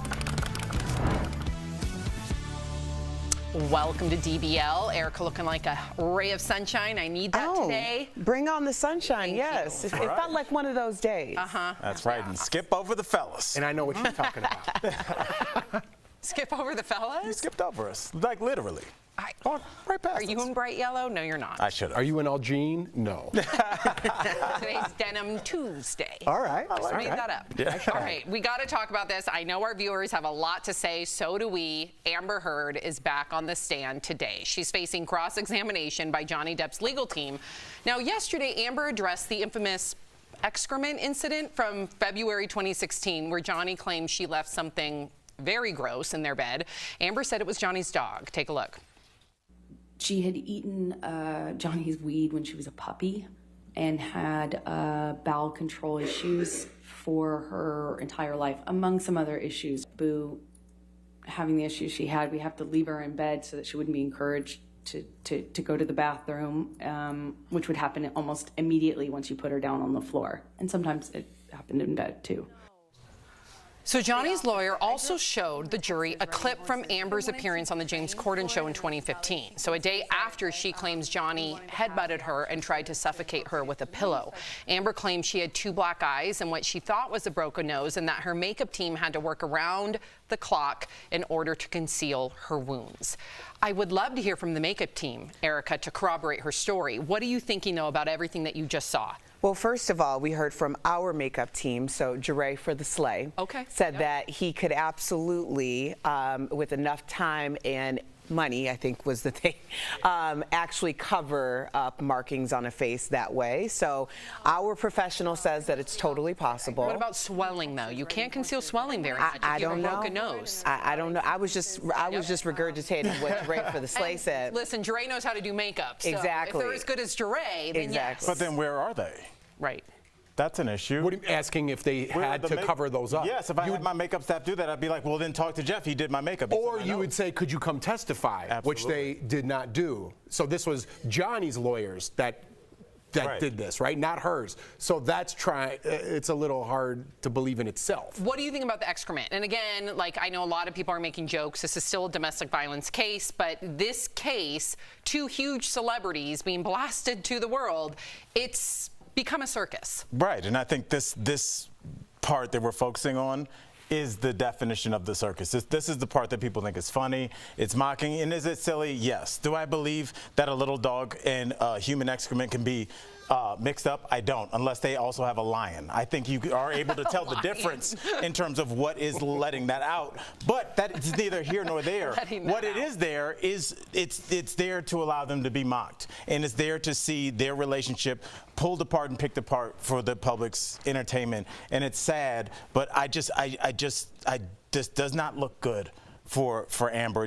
A lot of the things she's saying are not adding up, Jeff. Or is it to show some of the insanity or the lengths that these two are going to the craziness of their relationship? I know everyone's laughing at it, but it does show how the levels of insanity things have gotten between these two. Yeah, you're right. There's many layers, and it seems to get more and more and more crazy. But I will say that Amber, we can all agree on the fact that she has been a target for a lot of criticism online. There are tons and tons and tons of nasty memes out there mocking her testimony. Hashtags like Amber Heard is a liar. There's other hashtags that I can't even repeat. Well, they've racked up millions of views. But some experts are warning that this type of criticism and humiliation will have a chilling effect on victims of abuse who will now be less likely to come forward. Do you think, Erica, that Amber's being treated unfairly, and do you think that there's a repercussion with the criticism? I don't know the truth, so it's hard to say if she's being treated unfairly or not, because let's say, just throw it out there, let's say she is making up the whole thing. Is it fair for Johnny Depp to be now dragged and lose his career over something that was really done out of malice? And I think this is such a slippery slope, because I'm very much, I believe women. Do I believe this particular woman? I don't know. And I think if there is someone who is a victim of something like this and they're hearing these bells that are ringing true to them, then absolutely that's going to be detrimental for them to come forward. But I know there's going to be a lot of people who are in that situation and they have been a victim of domestic violence, and they're listening to it going, that's not ringing any bells of truth for me. Right. So it really comes down to what the truth is, and will we ever know? And if she's not telling the truth, to take a movement and put yourself as the face of that movement and use that against someone else, if that's true, that's disgusting. Right, it tarnishes the movement, and it makes it that much more harder for real victims to come forward because of this. It's what we're gonna see, and what people feared with the Jussie Smollett case. Right. They thought that now real victims of hate crimes are not gonna be like, oh, is this like, it's gonna be, we're gonna see that same thing with Amber. And Erica, I feel you, as somebody that was raised by strong women, I do want to believe all women, but that doesn't apply to Emmett Till.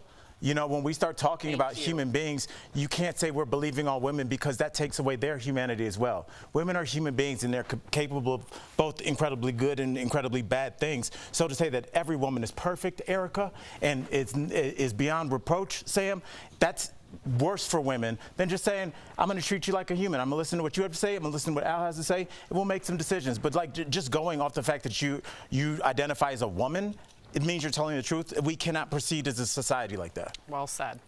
Well, coming up on DBL, new details about the horrific Buffalo shooting and the suspect's plans that he posted online. Should the Department of Homeland Security have picked up on it? Plus, reality star Hazel E shares the traumatic outcome of her mommy makeover plastic surgery, the complications that came with the pressure to bounce back. And actor Ron Perlman will be here live. How did he take on his latest role of a cartel boss? Closed captioning provided by Daily Blast Live is always focused, always ready, always on cue, always timely. This May, don't miss a day. DBL is all new every day. Hi, Taylor. So Al is telling us, go ahead. You know, when the whole Buffalo thing first went down, you know, I was just looking at news footage, and there was a black guy. A reporter? No, like a guy that lived in the community. Thank you very much. And he much. said that he had spoken to the police officer that was ultimately killed. That police officer told him to stop lingering in the store because that was a thing in that store, like they told people not to linger. So he said he left that store and he ran into this is what he said on the news to a reporter. He said that he ran into the monster that ended up doing the shooting, allegedly, and he said he had a genius shirt on. So the guy, a genius, Okay. the word genius. So he said he sits on that bench every day and just talks to people, kind of like Forrest Gump. And he said he sat down with the alleged shooter, and he said the guy was super smart. He said they talked about critical race theory. They talked about like theoretical physics. And like what was the 18-year-old monster saying? He was answering. They had like Well, he said. he in his manifesto, he constantly quotes Tucker Carlson's replacement theory. Right. Constantly, like Right. referring Well, to Tucker Carlson. He said Tucker they talked Carlson. CRT and but they were talking just seemed like general philosophy as well, and they talked for like an hour and a half, and then I would love to get that gentleman on here. Right, I'm sure he's gettable. Love I to mean, his hear. name and everything. So we'll Let's have try our and people, find out and yeah. see what his like spidey senses thought. Right, You know, right. sometimes I would hope that you would feel something, but you know, just like the store clerk felt something. That woman when- that said he asked that weird question. Right. I mean, Yeah. it was a very racist question, Right. so that's why. But that's I heard, it's a question that sticks Right. out in a sea Right. of questions that you get all day where you go, what? Right, Yeah. exactly. That's interesting. Yeah, I thought everybody saw that. I didn't see But he that. said-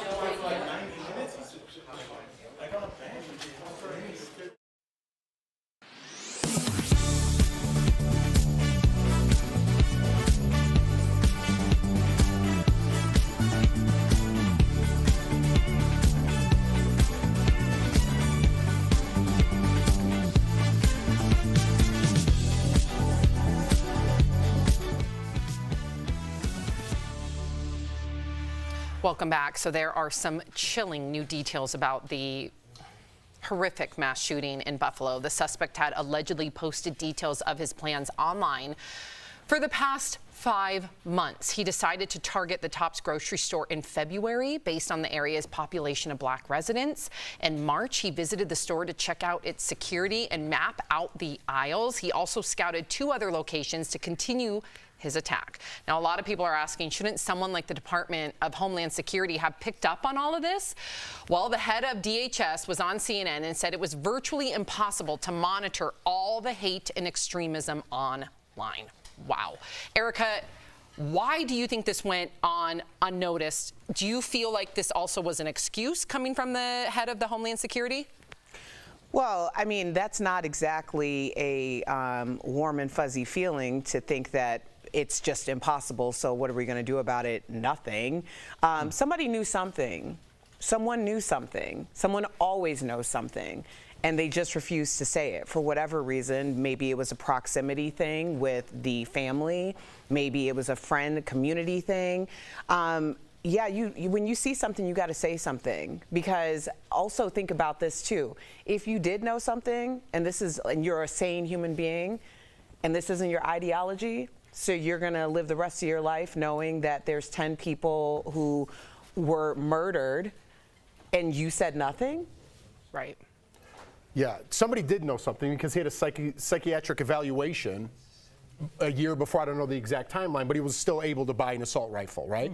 People don't want to talk about that. Yeah, people don't want to talk about that. Pretty horrific messages on that assault Exactly, rifle. but if you talk about vaccination, if you have a different theory than the masses, if you talk about Hunter Biden's laptop, any of those things get you banned from Twitter or social media. I don't know exactly what media outlet he was on, but there is algorithms for this. Don't tell me you're writing a manifesto, putting this hate out there, this rhetoric speech, and there's no algorithm for whatever site he was on. Don't tell me it's impossible, by Homeland Security to say there's nothing we could do, we can't get all hate speech, when people are getting literally kicked off of social media for dead naming someone or calling someone that's a he, a she. They find that algorithm, but you don't find a manifesto about shooting people up? I mean, Jeff, as you were talking, I was thinking about like over Halloween, my youngest son did this crazy dance in front of me, and he had his shirt off. It was super cute. He was 7 at the time, and I posted on TikTok like 90. I don't post on TikTok anyway. I did, and they took it down immediately. Wow. You know, so it's like they take down child porn. I've seen, thank God. As they should. Yeah, Right. thank God. Right. You know, but I've seen Vice episodes about people that work for social media sites that take down pictures that are constantly going up of dead bodies and aborted fetuses. Like, people post this stuff, and there are people that literally, and those people are mentally messed up from doing that. That's why I was watching the episode. So there is a way to catch all of this. There's definitely a way. Let's be real. Let's just boil it down to there's a lot of different women online that might post something quote unquote scandalous. Maybe they show a little bit of side boob. God forbid they show nipple. That is taken away immediately. So you're telling me, to all y'all's point, you're telling me that you can't figure out a way to take down hate speech? You can't figure out a way to take down things that are grooming other people, especially young individuals that are impressionable? This is how we stop this from happening. Sam, I don't want to cut you off. I don't want to ask you this before we run out of time. We are a capitalistic society, and hate speech drives internet traffic. So take your feelings away. No, and that answers the question as to why this is not taken down. You're right. Because it's a ton of money, and anybody that talks this way gets super famous and makes millions of dollars. But there was a ton of money with tobacco and a lot of other things too, and we got legislation to try to prevent that from happening to our youth. So why can't we do this with social media? I don't care. At the end of the day, people need to step up. They need to take it to their Congress, and we need to have legislation to have rules. Who's going to pass that legislation, Sam? Against their own people. Yeah.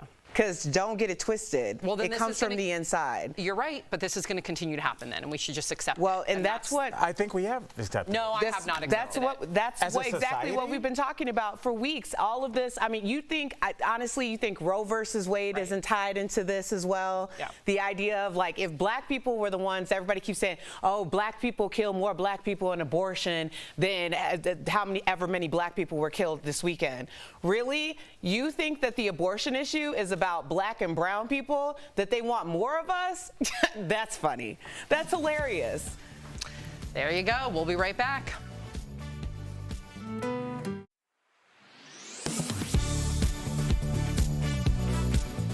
Take posts like this, saying social media companies, quote, have their hands dirtied in blood. Another user asked, quote, how is it a question whether social media companies have a role to play in minimizing hate and extremism? So let's verify, what are the policies on hate speech for some of the biggest social media platforms? Our sources are a duo of experts on extremism and radicalization. We also read through the hate speech policies of 6 major platforms. Let's start with Twitch. The Buffalo shooter used this platform to livestream the horrific attack. On their website, Twitch writes that the company, quote, prioritizes minimizing harm to our users over our users' freedom of expression, writing that they prohibit behavior, quote, motivated by hatred, prejudice, or intolerance. That could be a post calling for violence, a hateful image like a swastika, or a post which dehumanizes or makes another community out to be inferior. We read through the guidelines for other well-known platforms like Facebook, Twitter, YouTube, and Reddit, and found similar policies. We have seen that they are struggling over the last few years to deal with it just because of the sheer amount of hate that's on there. But in general, they do try and address these problems. But our experts say there's far less moderation on many less mainstream platforms which are out there. 4chan, the Chans, and other types of unregulated chat programs like Telegram or Gab. These sorts of things, although they aren't, evil in and of themselves, a lot of people use them for completely benign purposes. The fact that they are, in some cases, encrypted, in some cases, completely unmoderated, it can make it the Wild West for individuals who want to find this kind of material on those spaces. Our experts say that all this matters because content online can quickly turn into action offline. A lone actor will often take up an ideology and then act on behalf of that ideology without even engaging with any other individuals in the group offline.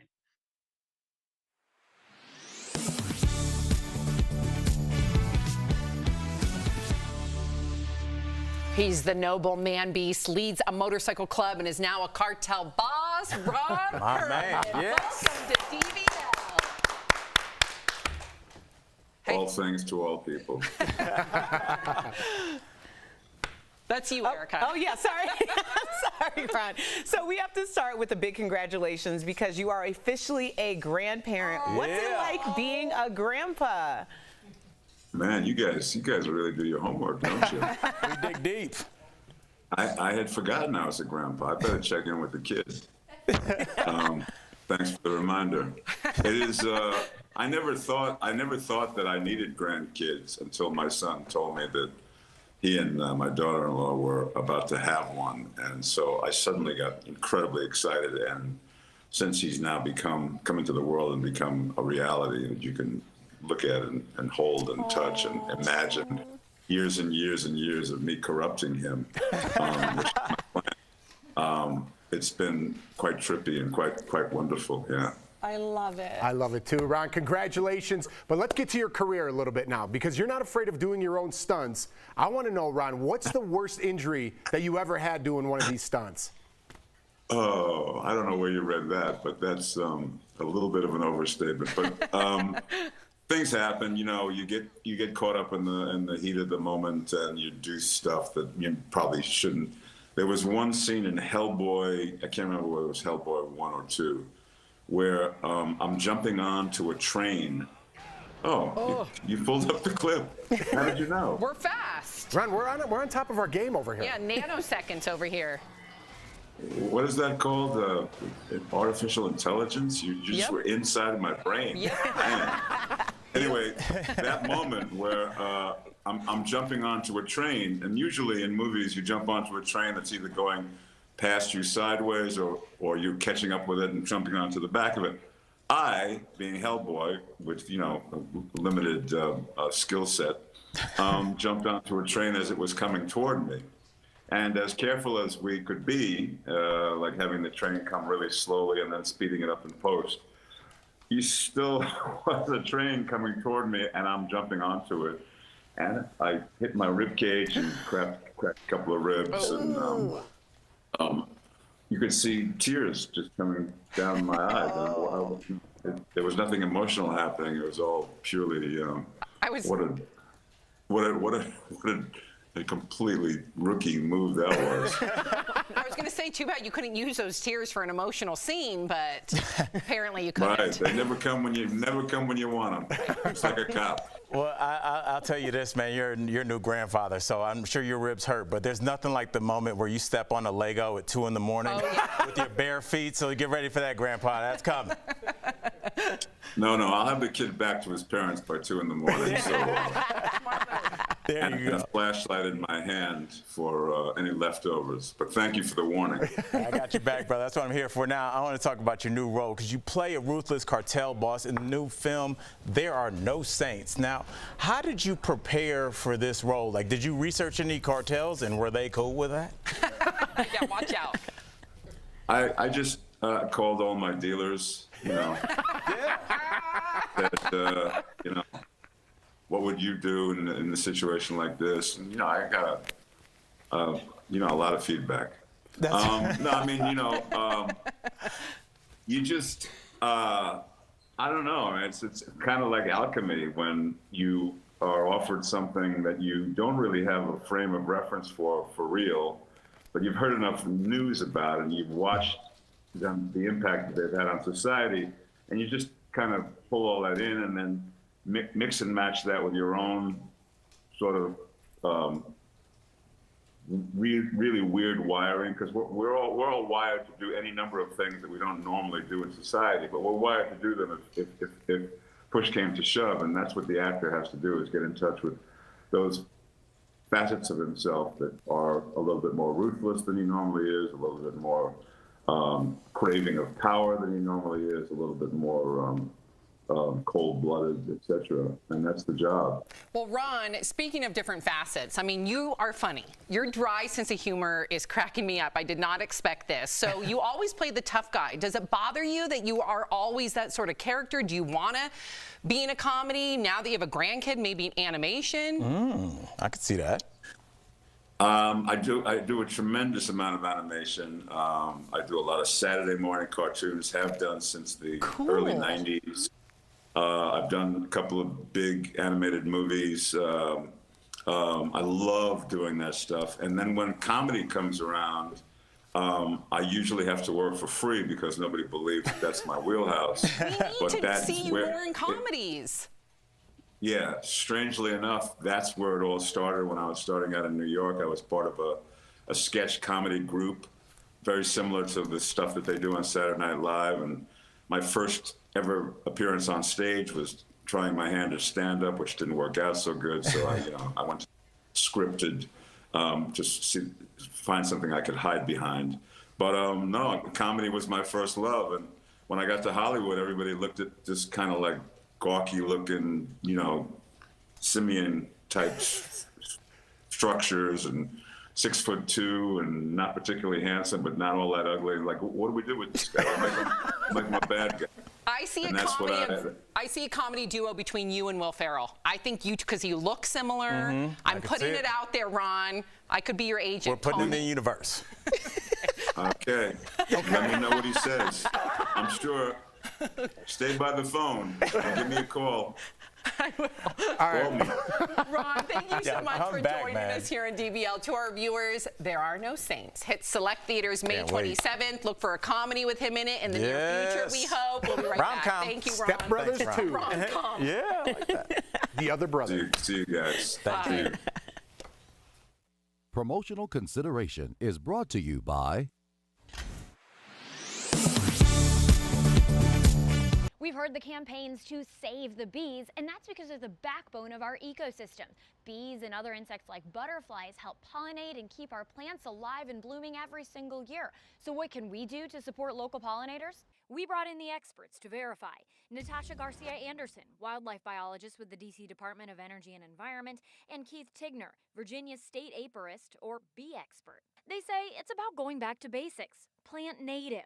When you pick out trees or flowers or bushes, planting things native to your area will make you a bee's best friend. If you're this big, a plot, like a tiny yard, could be your whole world. And if it's full of just grass that does nothing for you, it's not going to help you. If there's stuff for you to forage on, if there's place for you to live in.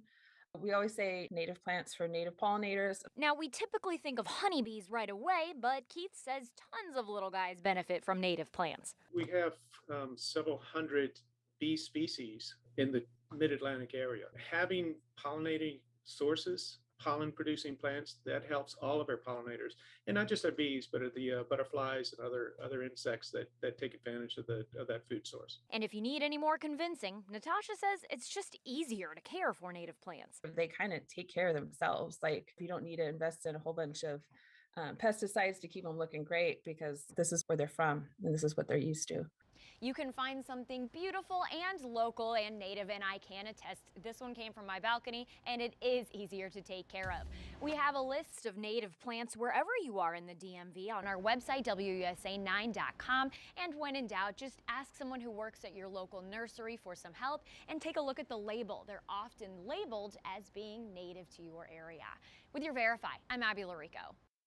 New Profile Pics founder Richter Sazin was born in Russia, and the company has some offices in Russia. A spokesperson for Line Rock Investment Ltd, which developed New Profile Pic, confirmed in an email to Verify that the company currently has offices in Russia, Ukraine, and Belarus.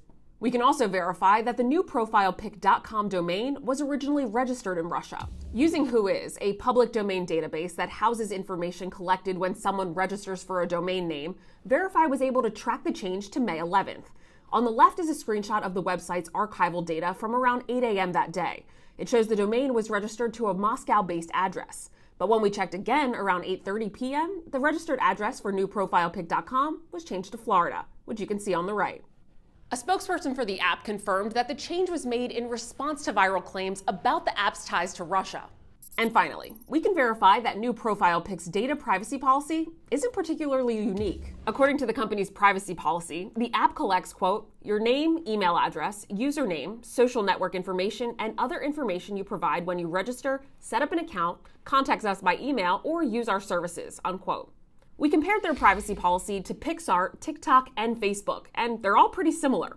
Jake Moore, a cybersecurity advisor with European cybersecurity company ESET, told Verify via email that people should be mindful of what permissions they give to new applications. With your Verify, I'm Ariane Till.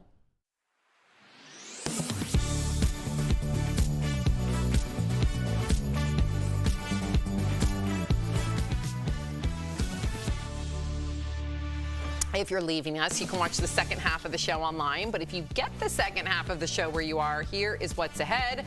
Reality star Hazel E will be here live to share the complications that came with getting a mommy makeover. Her message for other women who feel the pressure to snap back after a baby. And Elon Musk's mom gets a spot in the Sports Illustrated swimsuit issue. Why this year's cover models are a bit more unconventional than you've seen in the past.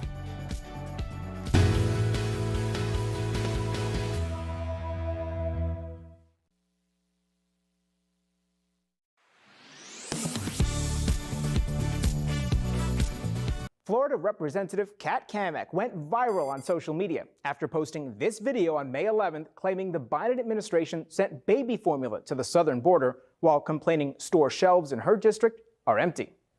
They're receiving pallets and more pallets of baby formula. Texas Governor Greg Abbott issued a statement the next day criticizing the formula shipments.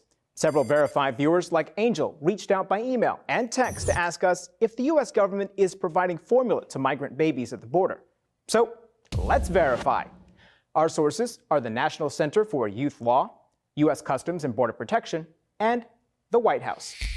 When Border Patrol detains children suspected of entering the U.S. illegally, the law mandates agents provide them with adequate food and water. According to the National Center for Youth Law, in the 1980s, a class action lawsuit was filed against the federal government on behalf of Jenny Flores. The El Salvadorian girl claimed she was detained in substandard conditions. In 1997, the government agreed to set minimum protections for detained minors, including the requirement to provide food and water. This became known as the Flores Settlement Agreement. It requires adequate food and elsewhere specifies age appropriateness, hence formula for kids under the age of 1. CBP would not confirm the authenticity of the detention facility photo shown by Cammack, but the agency tells Verify in a statement that it, quote, complies with all applicable regulations for the purchase of products used in CBP facilities. So, yes, the U.S. government is providing formula to migrant babies at the border. It's required to under the law. Every presidential administration over the last 25 years has done the same. With your Verify, I'm Brandon Lewis. This is Daily Blast Live. We're talking about what you're talking about. Oh my gosh. Are you insane? This is a sham. No. Y'all, just stop. Finally here. Drum roll. Thank you. Welcome to DBL. So a lot of people are talking about the new Sports Illustrated swimsuit covers. The magazine put out 4 different covers, yes, that, quote, celebrated a range of backgrounds and body types. Singer Ciara, there she is, graced one of the covers in a leopard print bathing suit. Elon Musk's mom, May, became the oldest cover model at age 74. Plus-size model Yumi Nu is also featured. But it's Kim Kardashian's cover, of course, that's creating all the controversy. Some people thought that the reality star was not a good choice since she uses photo filters and promotes an unrealistic body image. Erica, what do you think of the choices?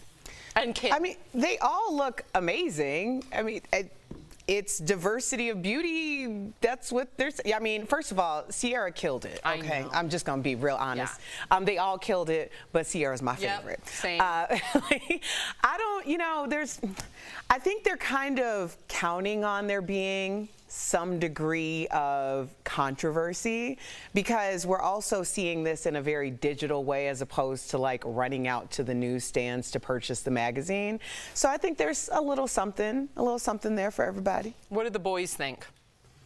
It's great. What are you supposed to say? It's great.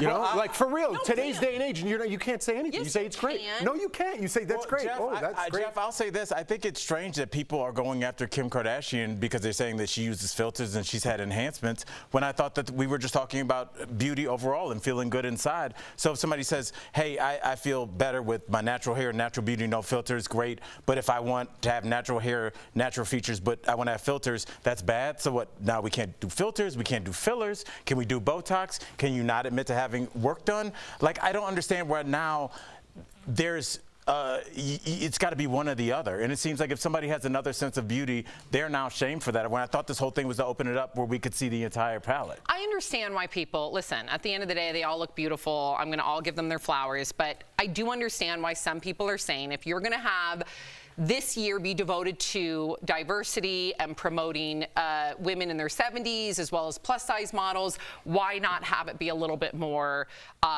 natural? And so I do understand why people are saying that's an unrealistic body image when we know 99% of the public can't attain Kim Kardashian's body without the right resources. Well, what about the cover of Muscle and Fitness? I do understand the pushback is what I'm saying. Muscle and Fitness takes a lot of work and a lot of work ethic. I'm not saying Kim Kardashian's body doesn't take work or work ethic. I'm sure she's at the gym every day. But I can say, and Erica can speak to this better than me, but I know that fitness models and people that are bodybuilders are in the gym 24/7. Like, that's their life. And I don't think that's so. Then is it unethical to present them on a cover of a magazine because? No, they're athletes. Not at all, in my opinion. Those are athletes.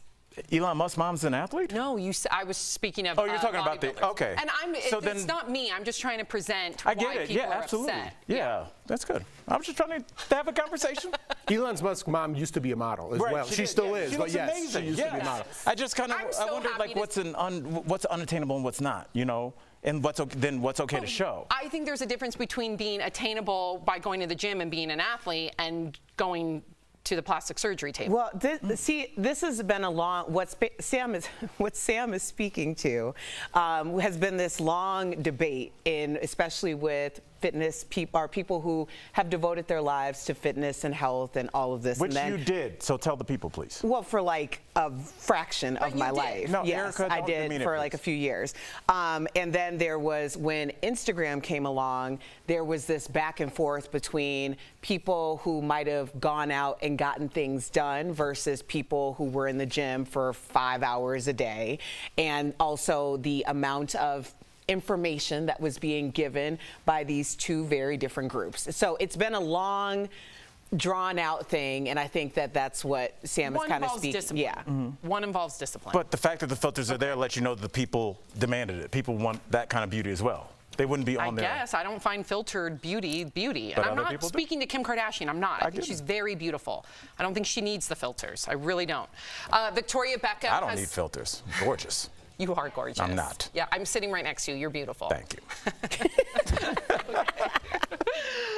Victoria Beckham has something to say about body types. According to her, being skinny is so last season. She told Gracia magazine that wanting to be really thin is an old-fashioned attitude because modern women want a more curvy figure. The magazine called her out for being thin herself, but she said it's not about being a certain size. It's about knowing who you are and being happy with that. She also said she's lifting weights in hopes of getting a bigger bottom. Can we stop saying that things are out? Just because we have all of a sudden just acknowledged that there is no one standard of beauty and perfection to be perceived doesn't mean that something else has to be out. I think that it's like the pendulum does not actually have to swing one way or the other. I think what's really out is being self-deprecating and like feeding into these fallacies that we tell ourselves about not fitting into certain beauty standards. Like, I really encourage people to figure out what it is about them that makes them great, because there's something about everyone that makes you great. And if you can really tap into what that is and understand how to make that your superpower, there's a whole different world for you. So as opposed to being like a cheap version of someone else because they're being celebrated, who knows, if you actually stick to who you are, maybe you'll be celebrated for being yourself one day too. Beautifully said. Absolutely. That's it, Jeff? Well, that was really good. Yeah, what am I going to follow it up? You know, like, you want to know exactly what was in my head? I'm like, listen, everyone likes something different. I like a little cheese in my potatoes. That wasn't going on in my head. I wasn't going to say that after Erica said what she just said. No. You got it. That's why you're a great host. You get that out of you. I was like, I'm not saying see that. Jeff do this, though. Yeah. Because that was really well said, and I was inspired. And I go, hey, who likes cheese with their potatoes? I do like cheese with my potatoes. Oh, yes. man. Okay, so we all know that I love me some Val Kilmer. Okay, did you guys hear this, though? Yes. He is revealing that he begged producers to be in the Top Gun sequel Maverick. Val appears in the preview, but only as a portrait on the wall. Val, who did lose his voice from throat cancer in 2015, said he wasn't asked to be in the new film, but said he wasn't too proud to beg. His voice has been restored digitally, you guys, through AI technology, but it's not clear if it will be used in the sequel. So Val added Iceman was Maverick's nemesis, and the two went together like salt and pepper. I didn't get that. What, the Salt AI and pepper part? go together. You can put that on the same dish. That was the point. That's the point. But I didn't know if they were saying like He's not oil saying and water, oil and salt and water. pepper. Then he would have said oil But and no water. one says salt and pepper. Okay. Well, Peanut butter and Val jelly with does. butter. I don't know. Oh, I'm sorry. Maybe he likes the salt and pepper. No one likes that though. It's Yes, just they a I weird- do. Okay. I put salt and pepper on my salad. I put salt and pepper on everything. No, you don't. Yes, okay. I do. What do you think about Val? I know you're a fan. I Straight love up. Val Kilmer. And you've been You telling haven't? everybody to watch his doc. If you have not seen his documentary, you will appreciate him for his character, for his discipline. He was a Juilliard actor. I don't think a lot of people knew he was a Juilliard actor. And he really gave his all to the industry, and it's really sad to see him lose his gift, his voice. But apparently this AI technology, I think we have some sound from it, right? So what they did, it's not his present voice, obviously. They took clips of some of the things he said in the past. Listen. My voice as I knew it was taken away from me. People around me struggle to understand me when I'm talking. But despite all that, I still feel I'm the exact same person. Still the same creative soul. Wow. So that's his words, and that's the technology making it sound like him. I hope that they can use this for Do you know what this the makes movie. me think about? Now, you know, obviously, Jeff, you know I'm a big fan of Black Mirror, but they always had that idea that once you pass away, it will have spoken enough on voicemails and cell phones and all that kind of stuff. Well, they'll be able to recreate your voice and the way that you talk and the speech patterns. So even after we're gone, they can still piece together like the emails that you wrote and things like that, and make your character talk long after your physical being is gone. And it seems like we have the rudimentary base of that technology right now because we just heard it. He hasn't spoken in years, and yet he's speaking in complete fluid sentences. I wonder where this could go. I would not sign off on that. I would. We've talked about things like I've said this, yeah. enough while I'm here. People don't need to hear from me when I'm gone. Why do they have to have that? Why couldn't he just go and be an actor and have like his so if you see the documentary, you see everything about him with his I forget what the Voice word box? is, and I know what it's called because Eric had to use it, my brother-in-law. I forget, there's a specific word where you can talk by putting a microphone. trach? Yeah, it's a trach, but there's a specific word with the mic and the trach. Why couldn't they just think outside of the box and welcome his quote-unquote disability, and he can act with if you I've watched the documentary and I loved it. He's really hard to understand, right? So for this movie, and again, why would you want to portray that? He's Iceman, he's a strong character. I don't know what they're going to do in the movie. This is just me hoping that they portray him in a strong manner. He gets in there, talks to Mav, gives him one line, and gets out. And that would be, I think, what Val wanted. He wants to be in this movie. I think he wants to be portrayed as his old self, I'll Iceman. be disappointed if he's not in this movie to the extent that he deserves. Yes, I agree. Yeah, and at the end, let's just not focus on the end of his career. What a life he's led. He's had so many roles that I love that we even talked about. I want to see more from his career. What a career. So shout out to him. He's still working. Hope there's more. Coming up on DBL, reality star Hazel E will be here live to talk about the pressure of bouncing back after having a baby. Why getting a mommy makeover turned into a nightmare for her. That's coming up next. Closed captioning provided by Tomorrow on DBL, Dame Joan Collins will be here live, and our interview with CODA Academy Award winner Troy Kotzer. That's tomorrow only on DBL. All right. Taylor is holding the camera. It's interesting because I invoked your name earlier today, Taylor. I was talking to my girl about she has a really cool shirt. Your mom lives in St. Thomas. I don't want to. I'll just leave it at that. But like, she had the dopest shirt. It was like almost like a hand painted shirt of like a local on a like almost like a button-down shirt. I thought it was Buddy, so where are you cool. going? Yeah, buddy. I'm just talking about Taylor. She has such a cool style. Yeah, just say that. Taylor, you have a great Well, I'm saying I style. brought up a specific thing today. And a new mom. Okay. Yep. And so, well, that's cool. I'm just giving Apparently, it's Al a going to hard anger time. Sam again. No, I'm giving Al a hard time. Al and I tease each other left and right. You should see our text messages. Oh, yes. Q3. We got Hazel E coming up. Hazel E has a lot to say. First of all, you know her from Love and Hip Hop, but she has a lot to say. She's keeping it real on her new podcast about the pressure to bounce back after having a baby and how plastic surgery nearly took her life. I'm glad that she's being transparent about it. I don't think a lot of people realize, Kanye West's mom died under the knife for plastic surgery, right? Joan Rivers? So Joan Rivers, but hers wasn't plastic hers surgery. was polyps, I think, in her throat. So I just want people to, even if your surgery is elective, I think people need to. Kanye West's mom? Did you say that? Yep. Oh, I'm sorry. Kanye West's mom. Yep. I think people need to understand that elective surgery is still surgery. I think a lot of people forget that part. Anytime. Yeah, I mean, it's something to consider because, my youngest is on the spectrum. So when he had to get some dental work done, we didn't want to traumatize him. So it's like, should we put him under? We had to do that with Sophie. It's horrific right. because the doctor said she's 4 and she's not going to be able to sit there for 2 hours. Right. It's terrifying, but and it's like you need to do that in a hospital. I was told by a doctor because when you're small, if your blood pressure drops or something, it does it twice as fast because you don't have as much. So horrific. It's very and scary. And check out your anesthesiologist. Mm-hmm. I remember asking the anesthesiologist.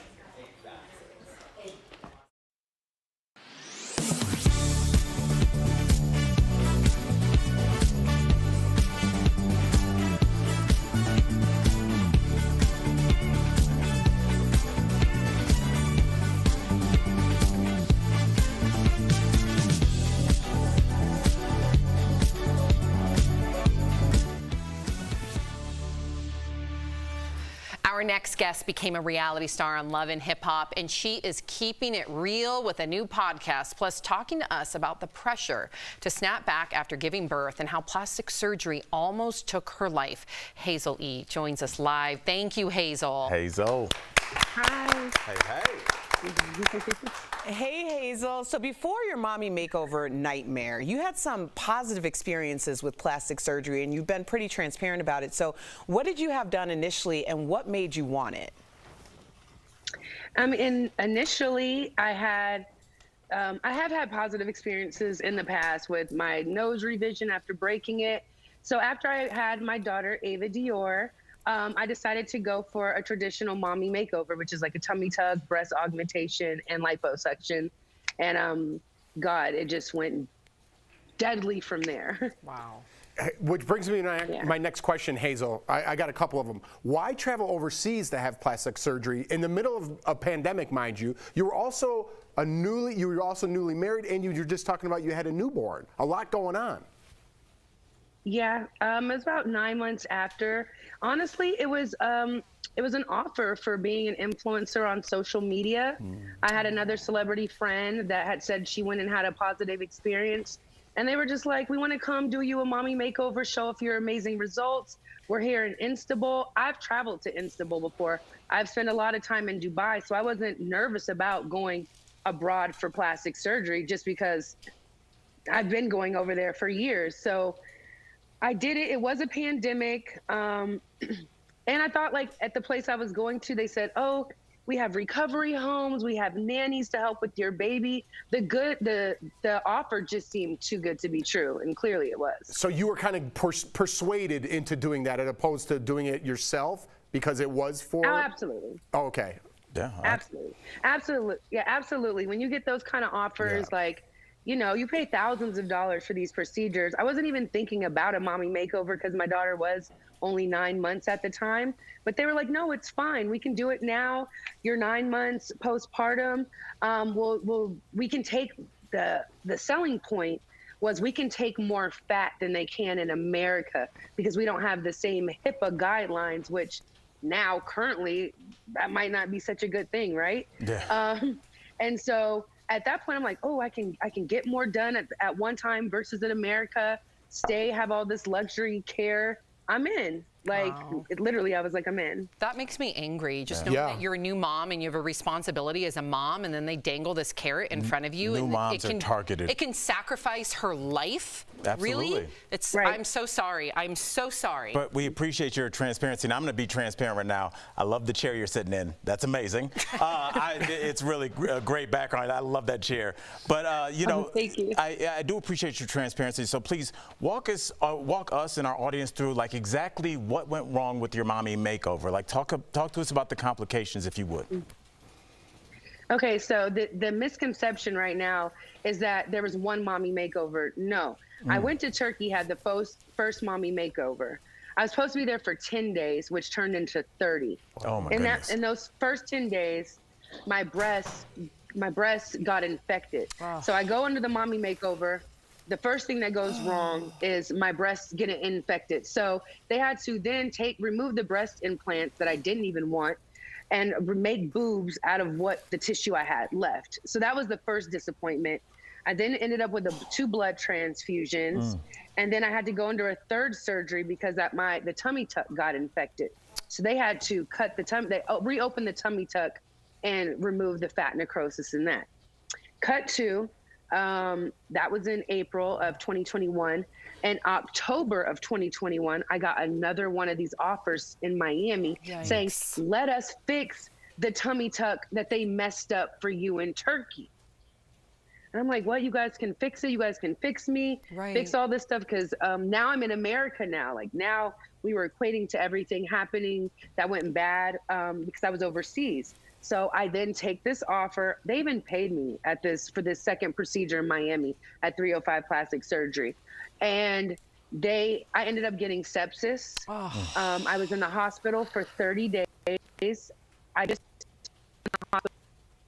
two cysts that were under the tummy tuck have eaten holes in my stomach. And I'm in wound therapy and all kind of stuff now because of this tummy tuck and the tummy tuck revision that I did last year. Hazel, this is criminal. Wow. I listen, and it again, seems predatory. It's predatory. It's criminal.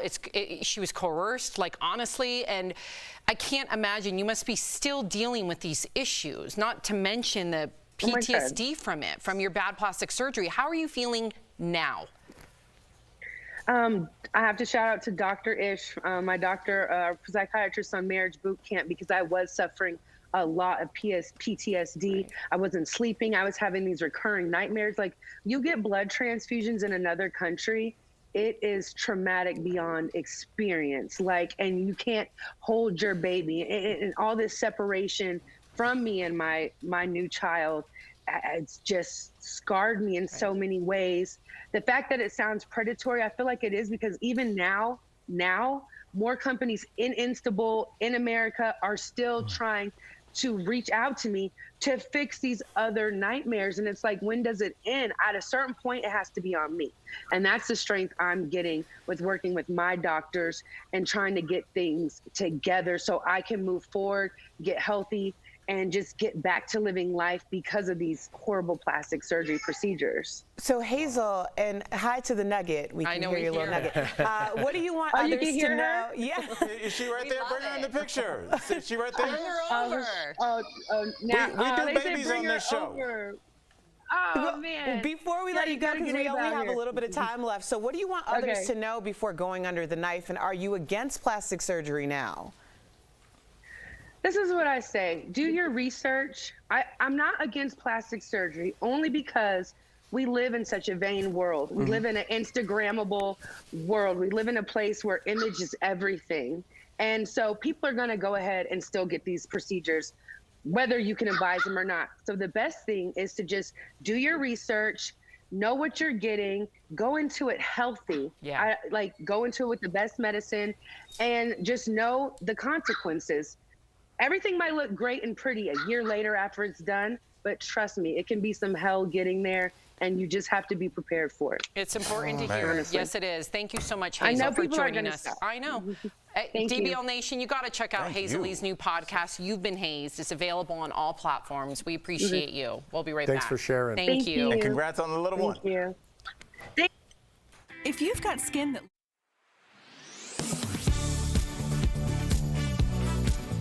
Take posts like this, saying social media companies, quote, have their hands dirtied in blood. Another user asked, quote, how is it a question whether social media companies have a role to play in minimizing hate and extremism? So let's verify, what are the policies on hate speech for some of the biggest social media platforms? Our sources are a duo of experts on extremism and radicalization. We also read through the hate speech policies of 6 major platforms. Let's start with Twitch. The Buffalo shooter used this platform to live stream the horrific attack. On their website, Twitch writes that the company, quote, prioritizes minimizing harm to our users over our users' freedom of expression, writing that they prohibit behavior, quote, motivated by hatred, prejudice, or intolerance. That could be a post calling for violence, a hateful image like a swastika, or a post which dehumanizes or makes another community out to be inferior. We read through the guidelines for other well-known platforms like Facebook, Twitter, YouTube, and Reddit, and found similar policies. We have seen that they are struggling over the last few years to deal with it just because of the sheer amount of hate that's on there. But in general, they do try and address these problems. But our experts say there's far less moderation on many less mainstream platforms which are out there. 4chan, the Chans, and other types of unregulated chat programs like Telegram or Gab. These sorts of things, although they aren't, evil in and of themselves, a lot of people use them for completely benign purposes.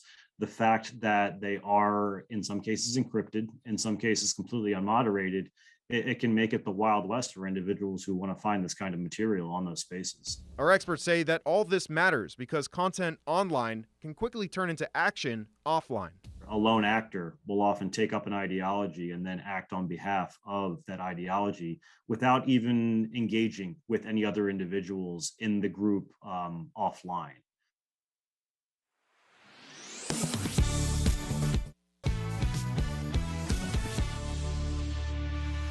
Welcome back. Wouldn't it be nice if we could trick our brains into loving exercise, right? That's today's Focus on Fitness presented by QB. There are a few tips and tricks to teach your brain to love a good workout. First, make going to the gym an easy decision by leaving your sneakers at the door.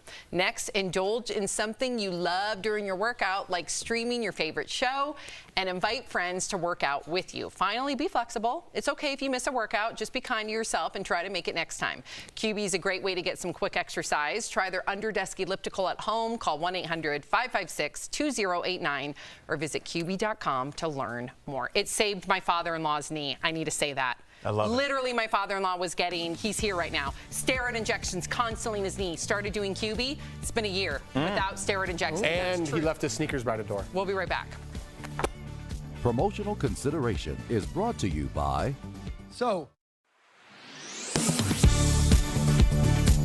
We've heard the campaigns to save the bees, and that's because they're the backbone of our ecosystem. Bees and other insects like butterflies help pollinate and keep our plants alive and blooming every single year. So what can we do to support local pollinators? We brought in the experts to verify. Natasha Garcia Anderson, wildlife biologist with the DC Department of Energy and Environment, and Keith Tigner, Virginia's state apiarist or bee expert. They say it's about going back to basics. Plant native. When you pick out trees or flowers or bushes, planting things native to your area will make you a bee's best friend. If you're this big, a plot, like a tiny yard, could be your whole world. And if it's full of just grass that does nothing for you, it's not going to help you. If there's stuff for you to forage on, if there's place for you to live in. We always say native plants for native pollinators. Now, we typically think of honeybees right away, but Keith says tons of little guys benefit from native plants. We have several hundred bee species in the mid-Atlantic area. Having pollinating sources, pollen-producing plants, that helps all of our pollinators, and not just our bees, but the butterflies and other insects that take advantage of that food source. And if you need any more convincing, Natasha says it's just easier to care for native plants. They kind of take care of themselves. Like, you don't need to invest in a whole bunch of pesticides to keep them looking great, because this is where they're from and this is what they're used to. You can find something beautiful and local and native, and I can attest this one came from my balcony, and it is easier to take care of. We have a list of native plants wherever you are in the DMV on our website, WUSA9.com, and when in doubt, just ask someone who works at your local nursery for some help and take a look at the label. They're often labeled as being native to your area. With your Verify, I'm Abby Larico. New Profile Pics founder Richter Sazin was born in Russia, and the company has some offices in Russia. A A spokesperson for Line Rock Investment Ltd, which developed New Profile Pic, confirmed in an email to Verify that the company currently has offices in Russia, Ukraine, and Belarus. We can also verify that the newprofilepic.com domain was originally registered in Russia. Using Whois, a public domain database that houses information collected when someone registers for a domain name, Verify was able to track the change to May 11th. On the left is a screenshot of the website's archival data from around 8 a.m. that day. It shows the domain was registered to a Moscow-based address. But when we checked again around 8:30 p.m., the registered address for newprofilepic.com was changed to Florida, which you can see on the right. A spokesperson for the app confirmed that the change was made in response to viral claims about the app's ties to Russia. And finally, we can verify that New Profile Pic's data privacy policy isn't particularly unique. According to the company's privacy policy, the app collects, quote, your name, email address, username, social network information, and other information you provide when you register, set up an account, contact us by email, or use our services, unquote. We compared their privacy policy to Pixar, TikTok, and Facebook, and they're all pretty similar. Jake Moore, a cybersecurity advisor with European cybersecurity company ESET, told Verify via email that people should be mindful of what permissions they give to new applications. With your Verify, I'm Ariane Till.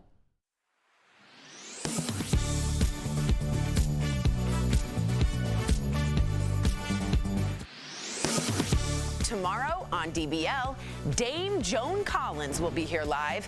What was it like letting the world in on her diary entries in a brand new book?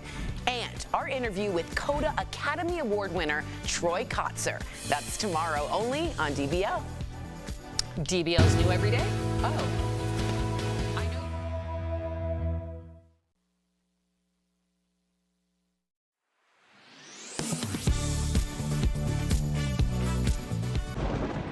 Where hope finds help.